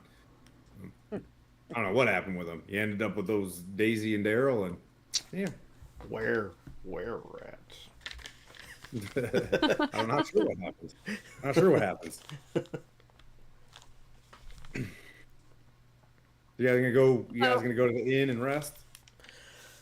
Should we go secure lodging and then go talk to Darren? I think. Let's so. do that. Yeah, let's do that. All right. Okay. Well, you guys will go secure lodging, and that's where we'll pick up next time, where you guys head in there. And as you open up the door, you just hear echoes of people moving around, clunks of, tavern ales, and you can just start hearing the rumors permeate as you move in there. But congrats on surviving those shadows. They are absolute boogers, and super to have you all with me on this Wednesday as we start building into it. So Fandolin, just for me, like, Fandolin is the job board. It starts out with the job board, me getting you guys to Fandolin, do a little job board, figure out what happens, and then of course you can't lay it on too thick. You guys will find out where the big thread is versus where the laces are. You know what I mean? You'll see. But you guys have fun? Absolutely. Oh yeah. Yeah, you guys still with I us? did. You guys, nobody leave I because we did. want to have a big raid. Yeah, I didn't die. That's a plus. Who do we want to raid? That's a question.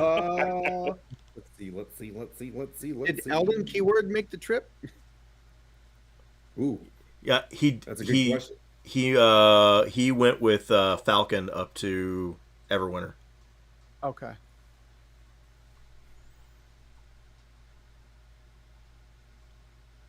Oh yeah, we're going into.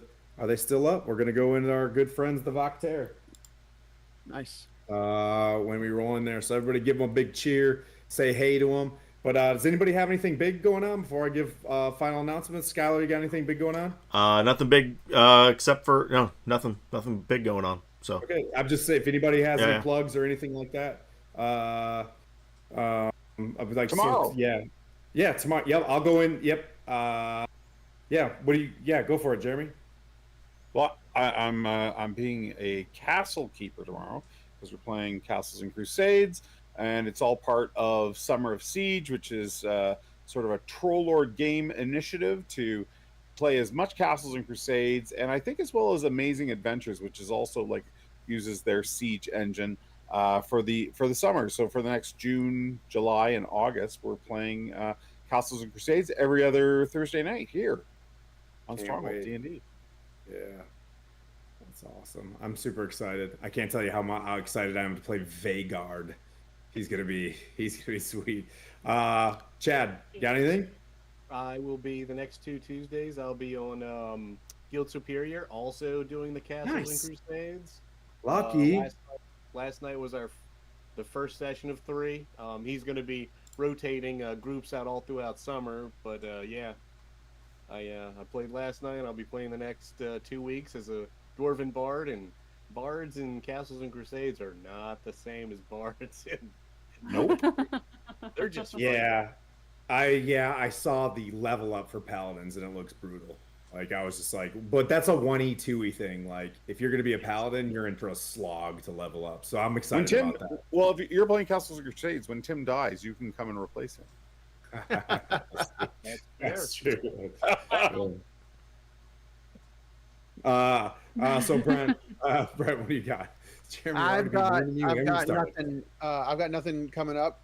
As soon as Judgy Dam gets all of his gear unpacked in England, we will start kicking those campaigns back up over on Dungeon Mechanics. Hell yeah, Dungeon Mechanics. Coco, got anything? So much. All the Coco stuff. Oh my god. Other than, tomorrow being here again and then being on J Stream Saturday and then Monday we're doing the Session 0 for 2 brand new players for next weekend's game.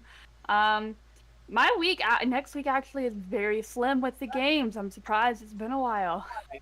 I designed this to be every other Wednesday, Thursday, or whatever, so that I can take a week almost off, and then a hard week, and then like an easy week. Like I figure, I'm hoping that's the technique. And thanks so much, guys, for playing. I really appreciate that. It's tough in these early parts of the campaign trying to get on the tracks. You know what I mean? Mm-hmm. So without railroading, my whole goal here is to try not to be very railroady. So we got Castles and Crusades tomorrow night. Which is Thursday. Saturday, we're on with Lord Gazumba again. And then DM Pete is salt marching us on Sunday, which is awesome. Then we begin the cycle. I think it's the last episode of Alien with Under the Floorboards with Darling Creepshow. I think old PBJ is gonna eat it. I'm too nice and happy, and this one seems like it wants to be dark. I'm pretty sure I'm dead. But okay. Can we say goodbye and head 33 dudes into everybody say hi to Vaktair and give him some good wishes. It's always a good feeling to get raids. Thanks so much for everybody that raided us as well. Folk and Myth. We got I think Bones came in. We got Jay that came in, and there was another raid that came in at the beginning. Charm. So thank you guys so much for all the big raids. Cool. Well, we'll see y'all on tomorrow. Yeah, back on tomorrow. Yeah. Tomorrow. All right, see you guys.